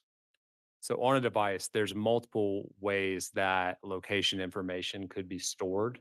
And as a user, you do have the ability to make changes as far as what is potentially stored on your device. But there's so many different types of cell phones that it's very dependent on what specifically phone we're speaking about. But just to be clear, it is possible to opt out of certain geolocation services. Yes, it is. You testified earlier that you've been a part of multiple investigations, Yes, sir, that's correct. and are multiple of those investigations, do those include criminal activity? They do. Is it common for people involved in criminal activity to Judge, opt out? objection calls for speculation. I think I've laid the proper foundation. Well, I'll listen to the question. Mr. Wood, you can finish the question. I'll make a ruling. Is it common for individuals engaged in criminal activity to opt out of geolocation services on their devices? Objection. The objection's overruled. Yes, I've seen that in numerous cases.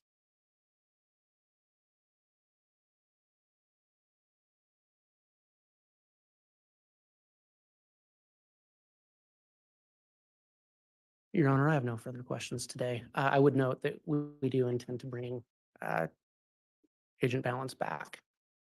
Okay. Mr. Pryor, I'm not sure that we went outside the scope of your cross there on redirect. Is there anything else you? Opting out, Judge, and then I'm going to need to move for admission of 122 by stipulation of the parties, Judge. I'm sorry, going back to whether or not you intended to recross? Be opting out, Judge. Your Honor, that was directly in response to a question he asked about devices and settings on a device. I don't think I went outside of the cross. All right, I do agree with that. I don't think that's outside the scope. It'll also be something that you may be able to recross on or cross on and when the agent's recalled, which the state's indicated will be occurring. So we're gonna not have recross today on the agent.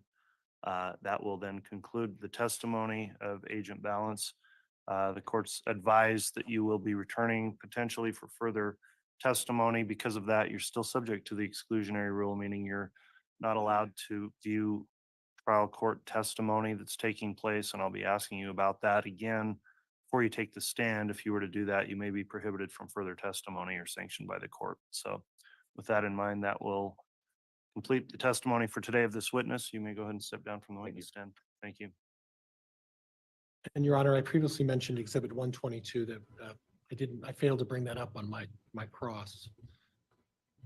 Is that an exhibit you wish to seek admission of? It is, Judge, and it's by stipulation of the parties. Okay, well, we don't have the witness on the stand, but with this exhibit, is the state have any objection to us at this time admitting a defense exhibit 122? No, Your Honor. Okay, defense has proffered exhibit 122. The court will allow for its admission without objection from the state. And Your Honor, may we have a brief sidebar? Yes. I should have realized that all that was hiding the FBI agent as he left, because that's exactly how he came in too, like with all of that flashing going on. But it just freaked me out for a minute. Like I thought something was going wrong with the stream again. I'm just so nervous because we've got so many tech issues going on. But anyway, yeah, I'm just not on the ball. Yeah. I'm a bit off today. What do you think the sidebar is about? Pryor knew that was damaging, that he just like took a big hit. Like the jury was going to see that the way he led that question there about the GAR and then about people hiding their geolocations. That was a big hit, but it was definitely within the scope of what Pryor asked. He opened the door for all of that. He doesn't get to recross. He did not look happy about it. Did you see how quick he jumped up from that chair to get to that podium? He was ready. And he was told to sit down. Like, well, they didn't say sit down. I said sit down, but the judge was like, nope, I don't think so. You can do that later. Tomorrow, Kitty says the sidebar is Pryor's a tech noob and he keeps forgetting his mic.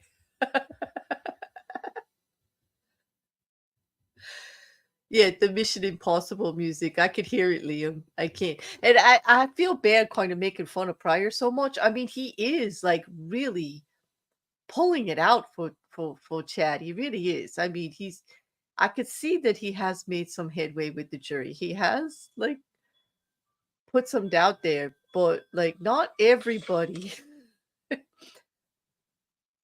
I don't know. It's a little All too right, we far-fetched. took a sidebar there just to discuss calendaring with, or scheduling, I should say, with council.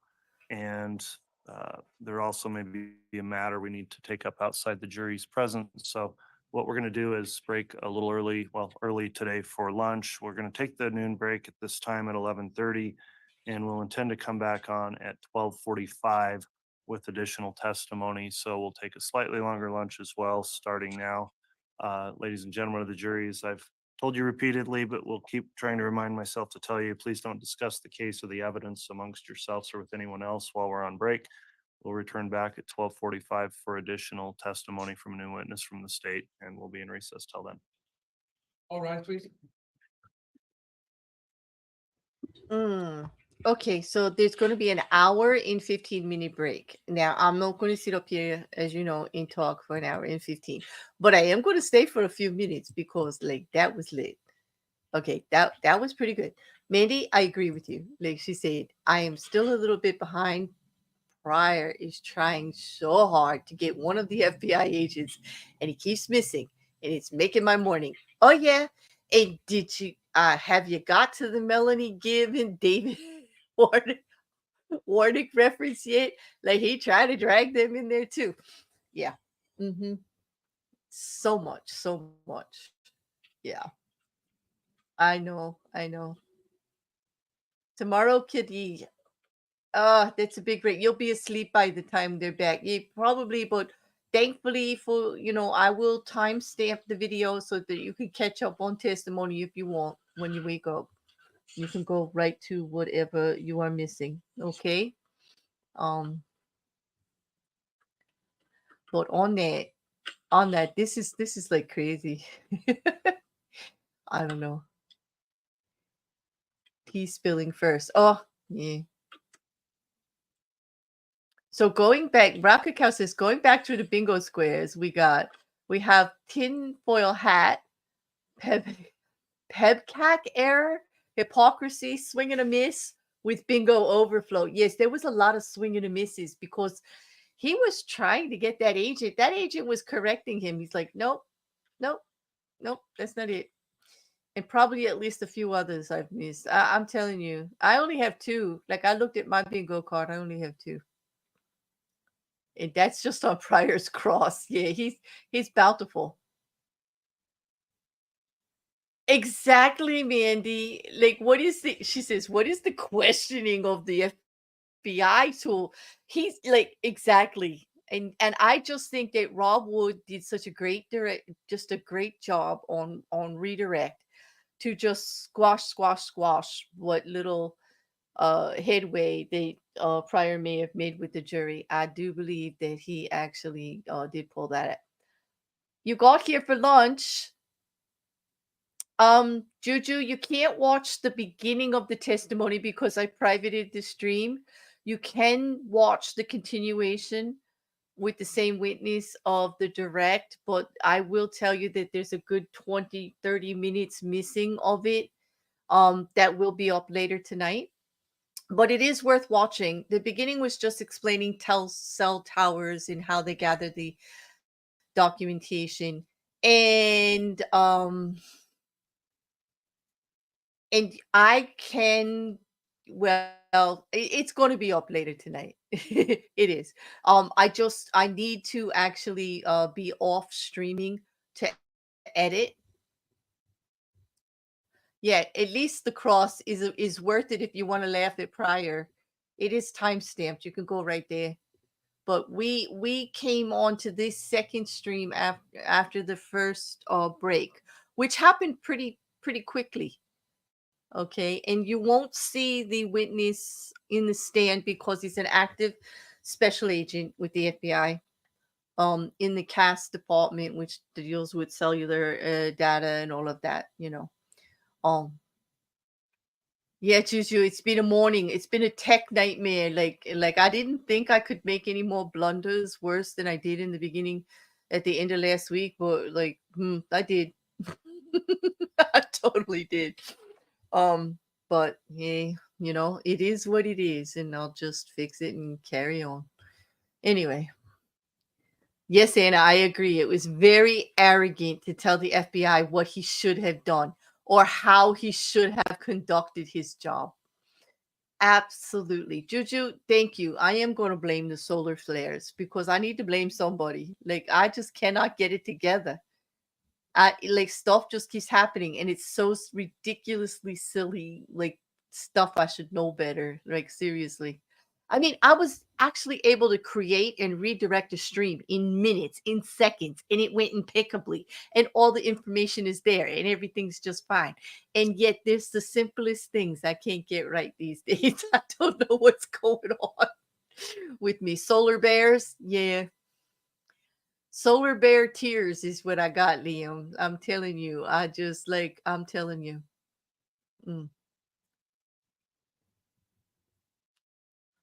It's a bunch of nerd stuff. Oh, Liam, on the bingo card, you mean? Yeah. All right. Well, guys, I love talking to you guys, but I need relatable. So I know, I hear you, Juju. I do. I'm glad I'm not alone, but I'm telling you, solar bear tears. I'm at my wit's end. I really am. But on that, I'm going to take a bit of a break. I'm going to put I think I did put new music on for you guys. I'm hoping that it's here. Did I? Ah, damn, I did not. Okay. Well, I do have Chris Zabriskie. Wait a minute. If I changed, didn't I put it? Wait. I think I did. Hold on. If I change the background to a lovely sunset, nope, it's not there either. Wait. Here it is. Ah, there's the sunset.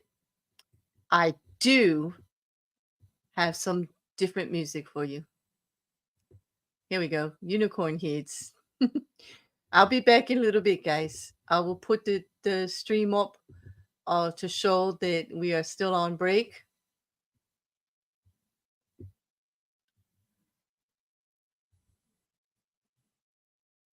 I think, he had so many swings and misses, Juju. You're going to love it. You're going to love it.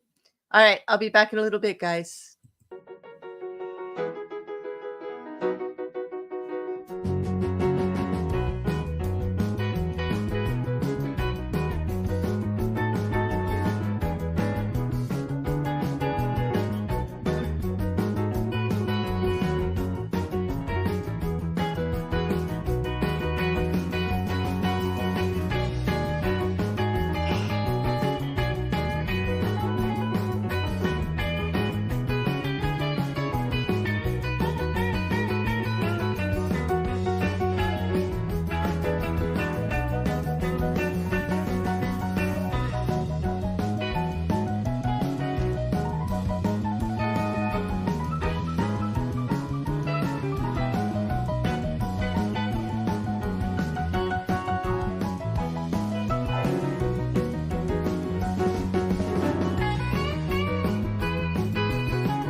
Thank you. Please be seated.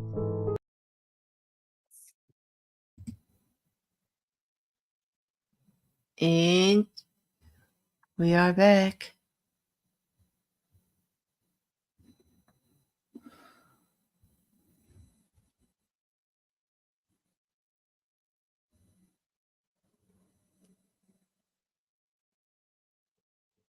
Okay, we're back on the record on CR 22-21-1623, State of Idaho versus Chad Daybell. We just concluded our lunch recess, and I believe we're ready to have the jurors return for another witness. Is the state ready to proceed?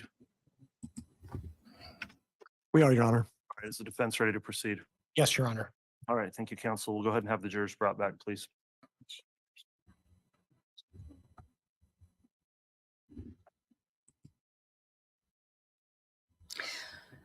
And it looks like we have our witness seat back, which means that it was probably accurate to say that because he was an FBI agent an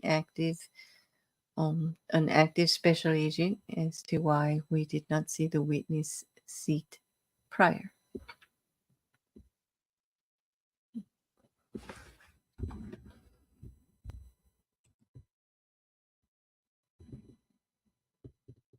Yeah, we are back in action. We had a nice long lunch. I got all the editing done for the video from this morning during the break. And so at approximately 3:30, that'll be available for those of you that missed the first part of the agent's testimony.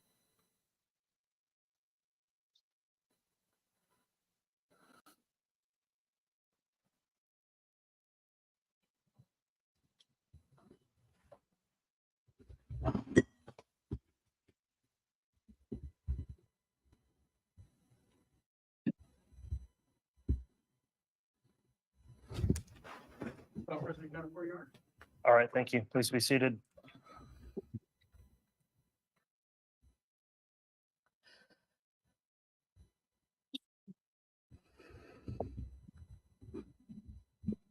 Okay, we're back on the record. The state can call its next witness. Your Honor, the state would call Hannah Munoz.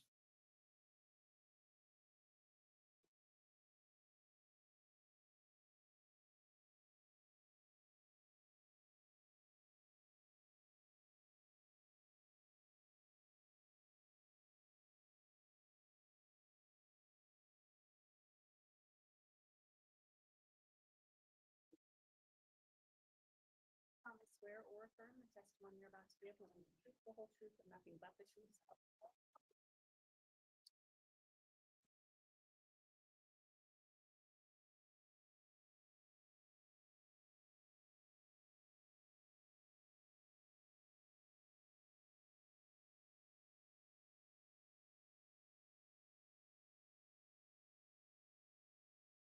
All right, the witness has been sworn. Before we proceed with testimony, because there's an exclusionary order and the court has live streamed this trial as well as had open proceedings for the trial, I'll inquire of the witness. Have you been observing or watched any of the trial testimony since the case started? No, Okay, have you talked to anybody else about testimony they've given in trial? no. Okay, with that then, Mr. Wixom, you can inquire on direct. Thank you, Your Honor. Excuse me. Good afternoon, Ms. Munoz. Will you please state and spell your full name for the record? Yes, it's Hannah Nicole Parker, Hannah, Nicole, Nicole, Parker, Parker. And do you want me to refer to you as Ms. Munoz or Ms. Parker? Miss Munoz. Can you tell us, where do you live? I live in Vineyard, Utah. Where is that in Utah for the sake of the jury? Explain that to them, please. It's about 45 minutes south of Salt Lake. And is that anywhere near Springville, Utah? Yes, it's about 15 minutes from Springville. Where did you grow up? I grew up in Springville. And what do you do for work? Wixom, I apologize. Could I have you kind of pull the mic down and just talk right into it? It doesn't pick up very well unless you talk Yes. into it. Thank you. What do you do for work? I'm a freelance photographer. Are you related to Tammy Daybell? Yes. How are you related to her? She's my mom's cousin, so my second cousin. Would that be your mom's first cousin? Yes. I want to draw your attention back to October 19th of 2019. Did you that day learn of Tammy's passing? Yes. How did you learn about it? I was with my mom and she received a phone call and then told me about it after. What was your reaction to hearing that she'd passed? I was very saddened by the news and very confused and just overall very sad. I'd like to back up a little bit. Can you explain to the jury how often, if at all, did you have contact with Tammy during your childhood? I didn't know Tammy super well. Like we saw her at family events, but I was younger, so I was like playing with her kids. But yeah, we would see them at family activities. So you learned of her passing. Did you have occasion to attend her funeral? Yes, I did.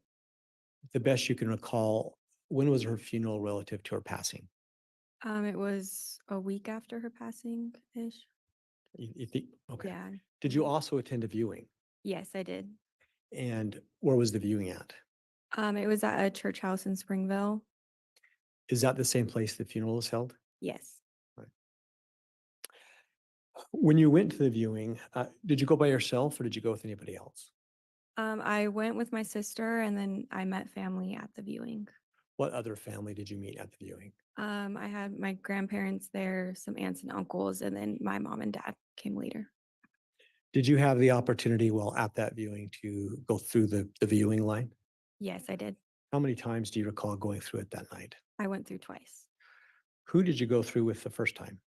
I went through with my dad, Lyndsey Parker, first. And do you recall, was Chad Daybell in the viewing line? Yes. Relative to where Chad was, were there any of the Daybell children that were also in the line? Yes. Where were they at relative to where Chad was at in the line? Chad was first in line, and then there was the casket, so he was at the head. And then the kids were at her feet, about 6 feet away from Chad. Based on your own perception, do you think that any conversation that you may have had with Chad in that moment would have been heard or been able to have been heard by the children? No. So when you were in the line with your dad, did the two of you have a conversation with Mr. Daybell? Yes. And can you explain to the jury the nature of that conversation? Yeah. So my dad asked him what had happened.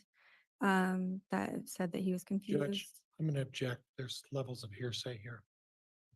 Well, if they're, Mr. Wixom, if they're soliciting comments of the defendant, would be an exception. If they're comments of the father, it would be hearsay. So I'm not sure where the witness is going with this. Maybe you can direct the witness to avoid that hearsay. I will, Your Honor. Thank you. So ma'am, just in context of what Chad may have said in that conversation, can you explain to the jury what you first remember him saying about anything? Yeah, he said that Tammy had been sick that day. He said that she had been vomiting and coughing. And then around 10 p.m., she had vomited again and then came to his office and said that she was feeling a little bit better. And he said that she was going to bed and that he stayed in his office working. And then around 1 a.m., he went upstairs and found Tammy on the floor. And he said that she had rolled out of the bed and was on the floor, and that he found her cold and already passed. So that was a lot of information. Just for clarity, I'm going to ask some follow-up. So when you said he described this, was he talking about the night that she passed? Yes. Okay. I think you said that she came to him at 10 o'clock. Is that right? Yes. What time do you remember, if at all, that he said that Tammy went to bed that night? He said Tammy went to bed around 10. And what time was it that you said he finally went to bed himself? Around 1 a.m. And when was it that he said that he found Tammy on the floor, passed away? Around 1 a.m.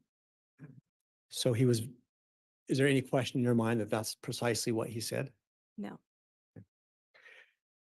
During that interaction with him, did you observe anything about his tone or demeanor? Yes. What did you notice? I noticed that he seemed calmer than I would have expected, and that he would get emotional only when my dad would get emotional and then would stop, like once my dad stopped crying. Why did that stand out to you? It stood out to me because I would have expected someone who just lost their partner to be a little more distraught. And he seemed calmer than I would have expected him to be. And in fact, are you married? Yes. Okay. Now, later that evening, you said, I think earlier, that you'd also went through the line with your mother. Yes. About how long after the time you went through with your dad did you also go through the line with your mother? About 2 hours. Could you please just explain to the jury your experience when you went through the line with your mother? Yes. So they were talking, and Chad was telling us what happened. And he said that she had been coughing that day, and that she'd been coughing pretty violently. So he was worried about her. Between 9 and 10, she came down to his office and said that she was going to rest and go to bed. He said that he was worried about her, so he went to bed at the same time. And then at around midnight, he woke up to her rolling out of bed and hitting the floor. He said that he went to check on her and had found that she had passed. What was your immediate reaction when you heard that account of things? I was confused at first. Why? Because it was inconsistent with what I had heard earlier that evening. Did you say anything at that time? No, Did you ask Chad any questions about the explanations at that time? no. Why not?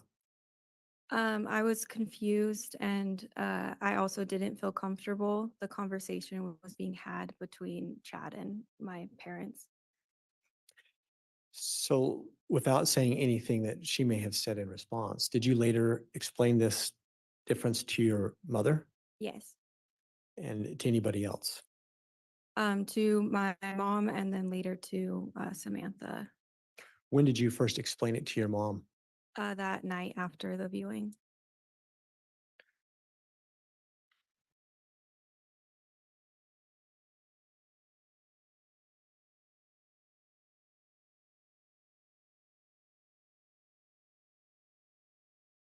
No, I don't have any more questions for this witness at this time. All right.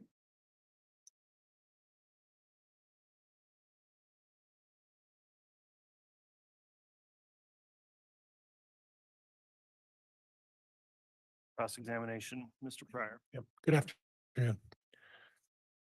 Ma'am, this information, did you ever give a report to law enforcement? Yes. When did you do that? In August of 2020. Have you spoken to anybody else since August of 2020 about this in terms of law enforcement? I've met with investigators a few times, How many times? twice. Okay. Do you recall when those were? I don't. Okay. Did you talk to the prosecuting attorney before you decided to testify today? Yes. Okay. When did you meet with the prosecuting attorney?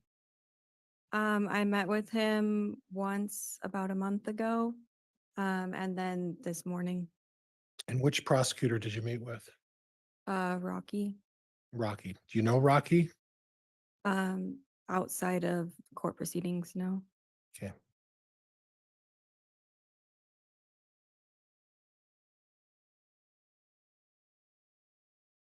Now, your testimony is that at midnight, Tammy went downstairs to check on Chad in his office. Is that right? Objection misstates the testimony. Sustained. Did you mention about him going downstairs to meet with Tammy going downstairs to meet with Chad at any point? Yes. Okay, and what did you make reference to? When I was talking to Chad with my father, Yeah. he said that Tammy had gone down to say that she had thrown up and was feeling a little better and then was going to bed. Okay. Um, Okay. So Tammy was upstairs in her bedroom, and then she went downstairs to go into an office to talk to Chad. Is that what you understood? yes. Okay. Are you aware that this is a one-story home, ma'am? No, I've never been to their home. Okay. And then after, again, when you were in the line with your mother, and you mentioned something about going downstairs, which downstairs were we going to? Again, I haven't been to their home. Okay. Nothing else, Judge. Thank you. Thank you.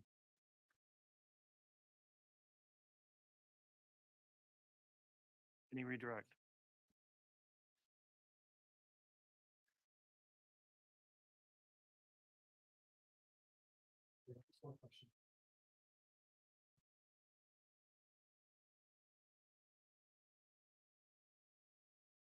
Ma'am, is there any question in your mind that you've testified as accurately as you possibly can today? Judge, I'm going to object. It goes beyond cross-examination.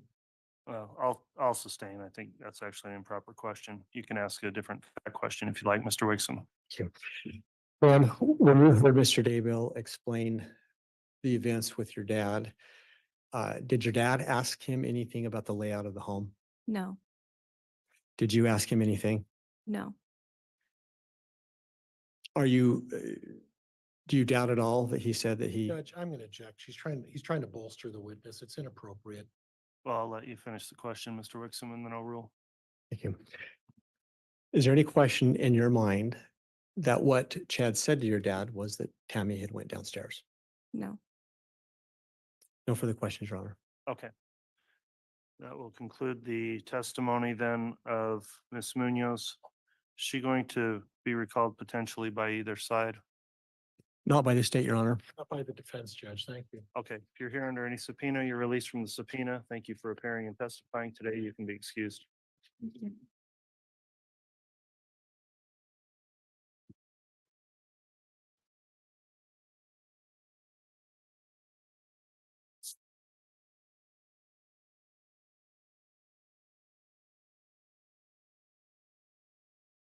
All right, the state can call its next witness.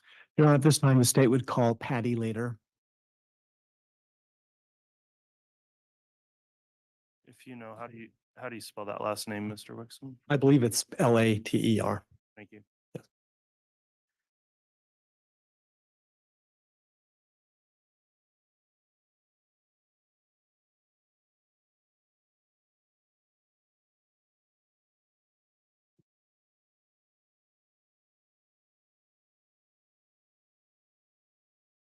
solemnly swear or affirm the testimony you're about to give will be the truth, the whole truth, and nothing but the truth, so help you God.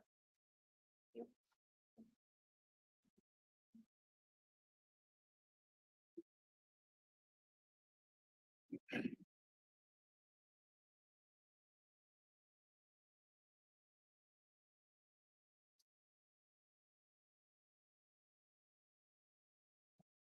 All right, the witness has been sworn. Before we start with direct, I am going to inquire, because this court's being live streamed as well as open to the public, I need to ask the witness, have you observed or watched the trial in any way?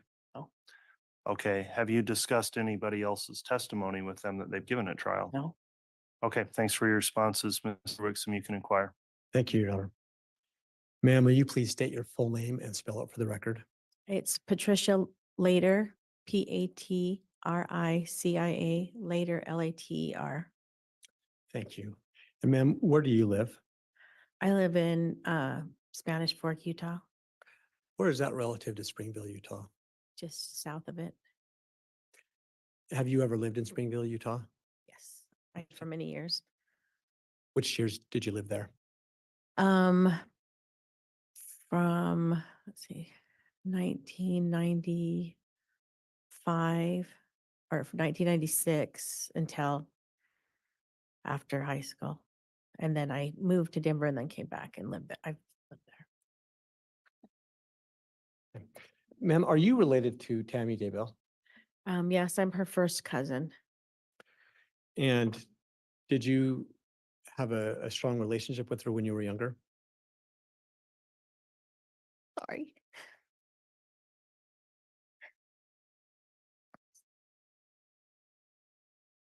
I did. We were 7 months apart and we pretty much were like sisters. Grew up with each other. Could you take a moment and just expand to the jury on that? How much time did you spend with her? How well did you know her growing up? So my mom was a single mom and my Aunt Phyllis, her sister, used to watch us. And then as we got older, they lived in Anaheim and we lived in LA. I'd go out and spend weeks during the summer with her, and we went on family trips together. At one point, we wrote letters back and forth to plan a show for a camping trip we were going to go on. And then when I moved to Springville, we went to high school together. We were best friends, drove to school every day. She encouraged me to join band, even though I didn't play an instrument, so we could be together and go on a trip to California with the band. And also she encouraged me to take some classes with her, so we'd have classes together too. So am I hearing correct? Did you attend high school together? That's correct. Did you do any other social activities with her in high school? We did lots of stuff. We went on double dates together. We pretty much hung out on the weekends together, watching movies or whatever kind of thing we do. As adults, have you stayed in contact with each other? prior to her passing? Yes. When she lived in Springville, I used to go visit her.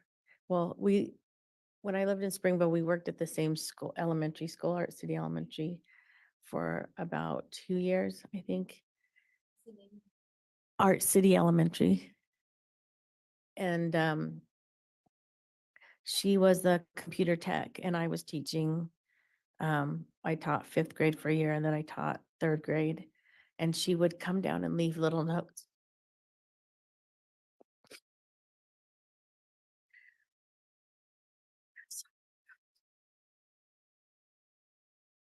She would leave little notes for me with like inside jokes. I still have one in my nightstand. Excuse me. I would visit her at home sometimes and I'd be out driving and I could just stop by and we'd chat with each other and visit. Do you recall which years it was that you worked together at that school? Um, it had to be 2010. Is when I graduated, so 2010 to I worked there 2010 to 2016, and she had left a couple of years before that. Were there other years during that same time frame that you lived in Springville when Tammy did? Yes, What years were those, the best you can recall, that I lived in Springville. that you were both living in Springfield at the same time? That whole time. So I can't recall what year she moved to Utah or to Idaho. Sorry. Okay. After she moved to Idaho, how often did you have contact with her? At first it was like every couple of weeks, and then it kind of went down to a month. I don't know, we didn't talk as much anymore. We would text each other back and forth if like we heard a song that we used to listen to, or we both liked Harrison Ford. So if something on the news was with Harrison Ford, we'd send each other the links and things like that. Did you attend any funeral, or I'm sorry, did you attend any family gatherings together, any weddings or any occasions like that? During that time, Yes. she came to my wedding in 2016, and then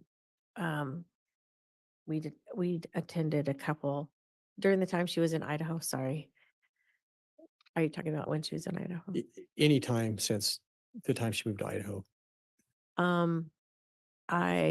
Yeah, that she came to my wedding. That's probably the only time. Okay. I want to draw your attention back to October 19th of 2019. Did you learn of Tammy's passing that day? Yes, I did. How did you learn of it? My mom called me.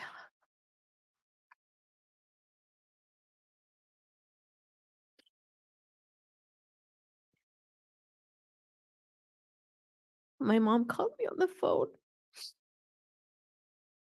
and she was crying hysterically and told me Tammy passed. And it didn't register who she said because it didn't make sense that my cousin Tammy had passed. So I said, who passed, Mom?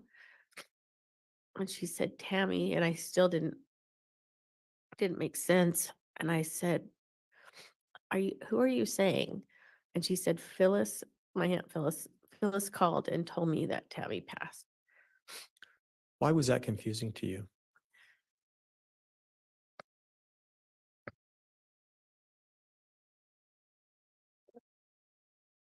Just didn't make any sense. Why not? She was so young and healthy. Did you have the opportunity to attend her funeral and viewing? Yes, I did. I attended both the viewing on Monday and the viewing prior to the funeral on Tuesday. Which Monday and Tuesday relative to the date she passed, do you remember? The ones following it was really quick. And you did attend the evening viewing on Monday? That is correct. Who did you attend it with? I went alone. I had, when I found out she was passed, I actually was on fall break in California. So I flew back on Monday. I think my flight got in like 5:45.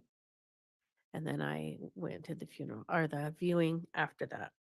When you were there, did you see your daughter Hannah? Yeah, so when I walked in, um, I was really upset and kind of looked for someone comforting, like some family. And did you and Hannah have the opportunity to go through the viewing line? Yes, that we did. Were you standing next to each other when you did that? Yeah, she was right next to me with her hand on me. Yeah, Did you see Chad in that viewing line? I did. Did you observe anything about his emotional state or demeanor that night? Um, when I was going through, he was just talking with people and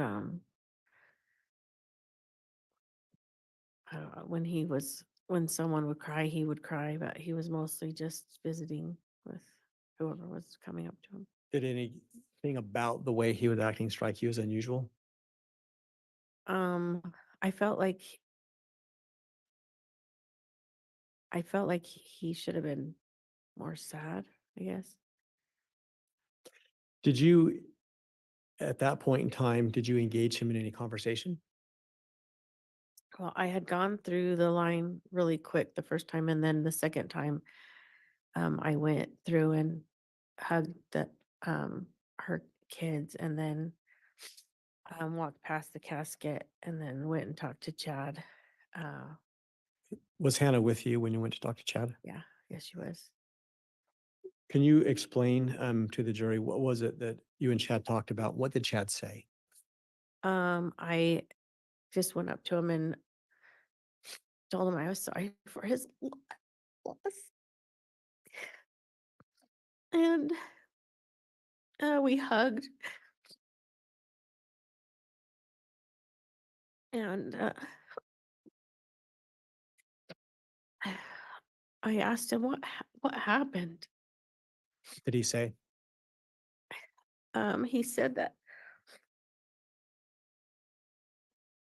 He said that Tammy wasn't feeling well, and she was coughing a lot, and she threw up. Well, he asked if she was okay. She threw up, and she came to tell him that she threw up and that she was going to bed. Um, he asked her if she was okay, and she said yes, she's feeling better. That after she threw up, and then she went to bed, and then we both started crying, and then before I left him, he told me that Tammy loved you so much. Did he say anything else or more specifically about how he'd found that Tammy had passed away that night? Yeah, he said that he had so she went to bed, and he stayed up working, and then he went to bed later.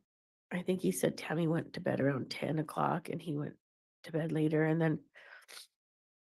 then he woke up in the morning because she rolled out of bed or fell out of bed, and that's what woke him up. Anything else that you can remember in that conversation that he described about how he'd found Tammy? She was kind of half on and half off the bed. The next day, did you have the opportunity to attend Tammy's funeral service? Yes, I did. Was that held at the same place? Yes, yeah, at the church. When you attended the service, did you happen to hear Chad speak? I did. Was there anything about his talk or speak at the funeral service that caused you concern or stuck out to you? Yeah, there was a couple things that he said that I just thought weren't very nice. What were those things? Um, he said that um the first thing he said was that she wasn't easy to live with. He said that um she was lazy. He said that she had depression, which she did, but to say it out in front of the whole congregation, I thought was, I guess, embarrassing for her. I don't know. So why were those things of concern to you? I just didn't think they were very nice. Was there anything about his demeanor at the funeral service before, during, or after speaking that you noticed? Um, I I noticed after um Emma told us a story about Tammy wanting more pets um and that she would just kind of sneak them in. And I looked over at him and he kind of looked like a little concerned and then he was laughing about it. And then um When you say him, did you mean Chad? yes, that's correct. And Okay. then Garth told a story about um Tammy playing video games and he would be her lookout for when Chad got home.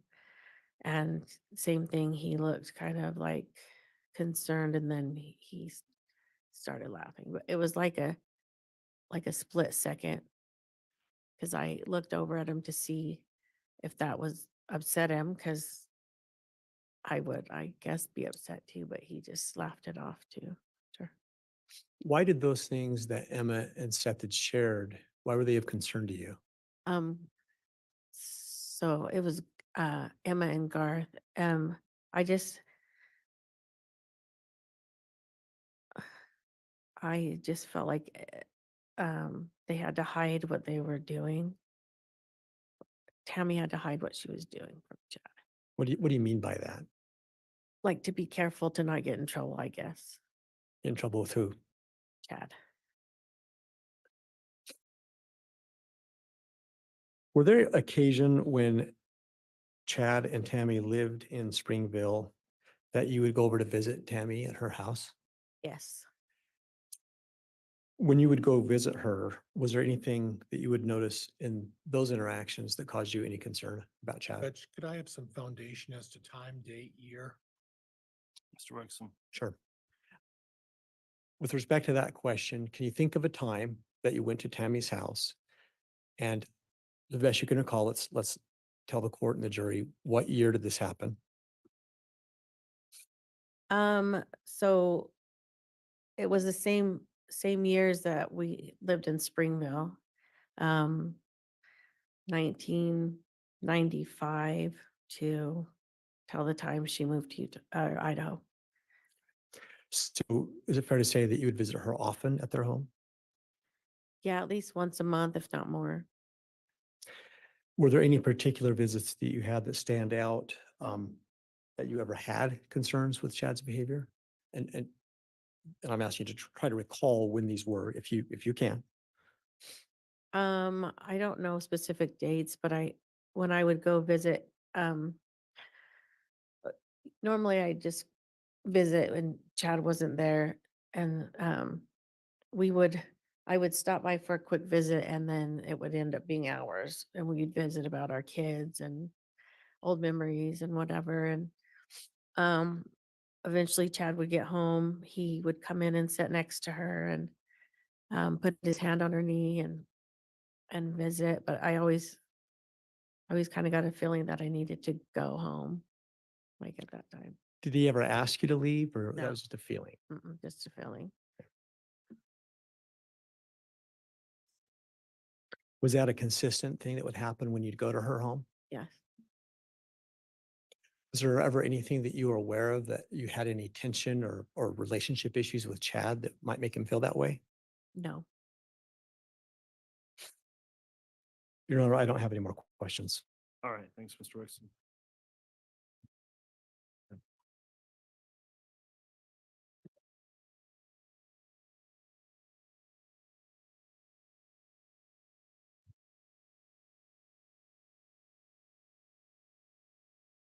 Cross-examination, Mr. Pryor. Thank you, Judge.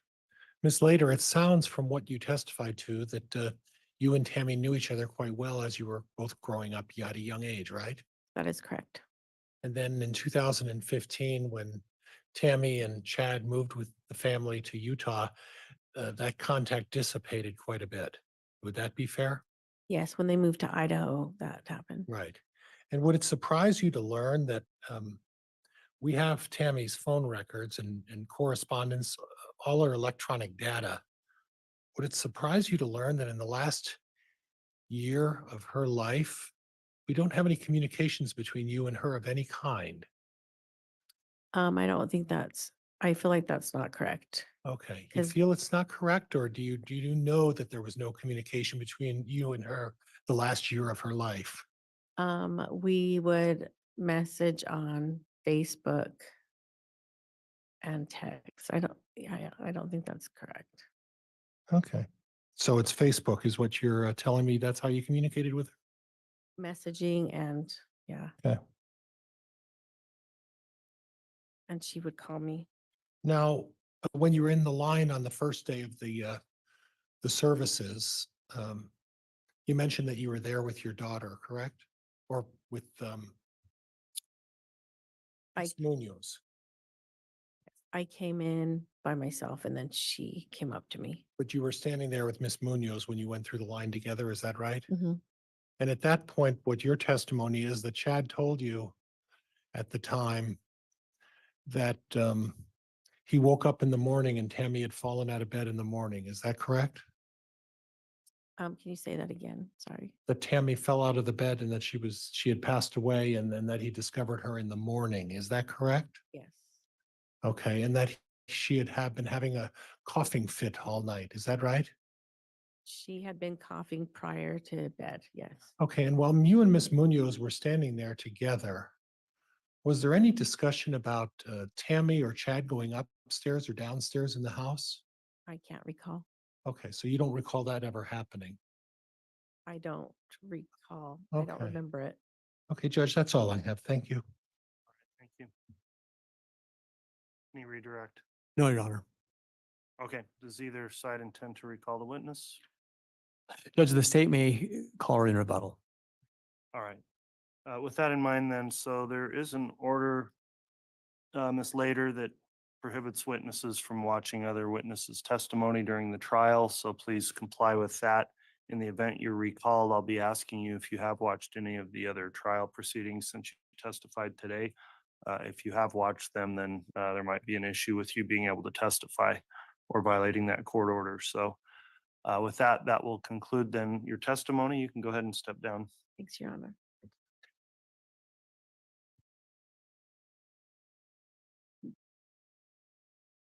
Your Honor, may we approach? Yes.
These sidebars get me unsettled because I never know whether I should unmute and talk or not, because the judge could start speaking at any time and I don't want you to miss anything. But this one's taking a little longer.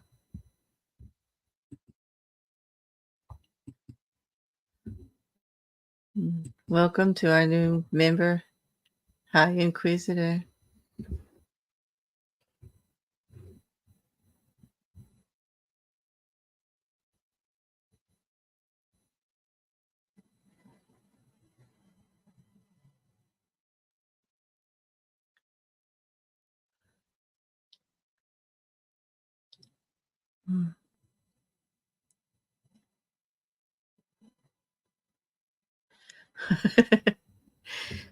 Mark, that's a really nice thing to say, but I don't think that one's on the trial bingo card, but thank you.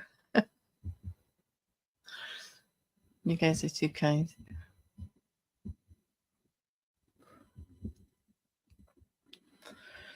You know, this testimony from family and friends is hard because they're not in their element. Their memories are being questioned. They get pushed on.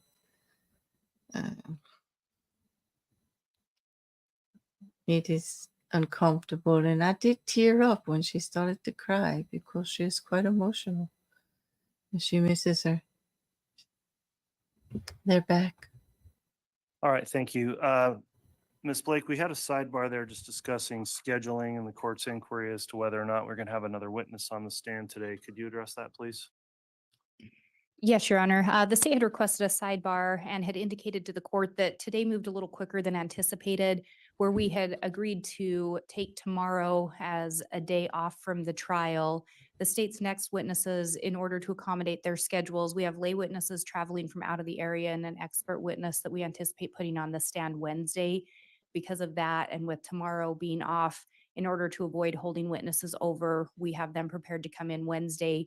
We should have the rest of the week filled with witnesses, but given tomorrow being off and just how quickly we move through things today, we would be requesting to convene today, but reconvene Wednesday morning and then have a full week of witnesses the remainder of the week. All right, we did discuss that in a sidebar with counsel. Mr. Pryor, any other comments to add on our scheduling before I address the jurors? No, Judge. Okay, well, I'll just note it is complicated and complex to schedule for a trial that goes this length and try to anticipate how long or short witnesses may be. So unfortunately, while we certainly got plenty of time to continue on this afternoon, we'll need to break early to accommodate that. I would just ask both the state and the defense to acknowledge how important the jurors' time is and that we keep things moving as quickly and efficiently as we can to get through the trial. But with that, I do understand the complexities of putting all this together. And so if you'll be mindful as possible of that to fill these days to get as much evidence as we can so the trial doesn't extend longer than necessary, the court, and I'm sure the jurors would appreciate that. With that in mind, then we are going to conclude for today. We'll be recommencing with more testimony starting Wednesday morning. We will not have court tomorrow. With that break, then I'll again admonish the jurors, please continue to abide by the court's instruction that you not discuss the case amongst yourselves or with anyone else. While you're on this break, please do not investigate the case, look into the case in any way. If you see any media or any other reporting of the case, please try to avoid that. And I'll look forward to seeing you all again Wednesday morning at 8:30. That will conclude our court for today, and we'll be in recess. All right, please. Well, there you have it. 39:55. Court concludes for the day.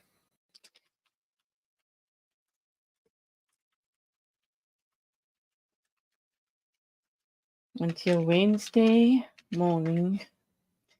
It does seem that he's getting a little annoyed with the short days. I don't know if you guys caught that, but it's what it appeared to me. I'm leaving it up in case he does. He did say something about some matters that All had right, to be thank you. And discussed. thank you everyone today for complying with the court's conduct Well, I guess not. Hold on a second. I can't even click it fast enough. It went right to another video. I thought he started to talk and they just clicked it like that. Like that's insane. Okay. Anyway, court is over for the day. Another early dismissal. It does appear that the judge was just a bit reminding them to get their ducks in a row as far as witnesses, because this is like our third early dismissal. We'll be back on Wednesday morning. There's no court tomorrow, so there won't be a live stream in the morning. But that does give me time to get research prepared to do our regularly scheduled true crime and legal update with several other cases that we are following besides this trial, and some information to bring forward. I don't know. Today's testimony has me a bit perplexed. I am going to have to go over all of it.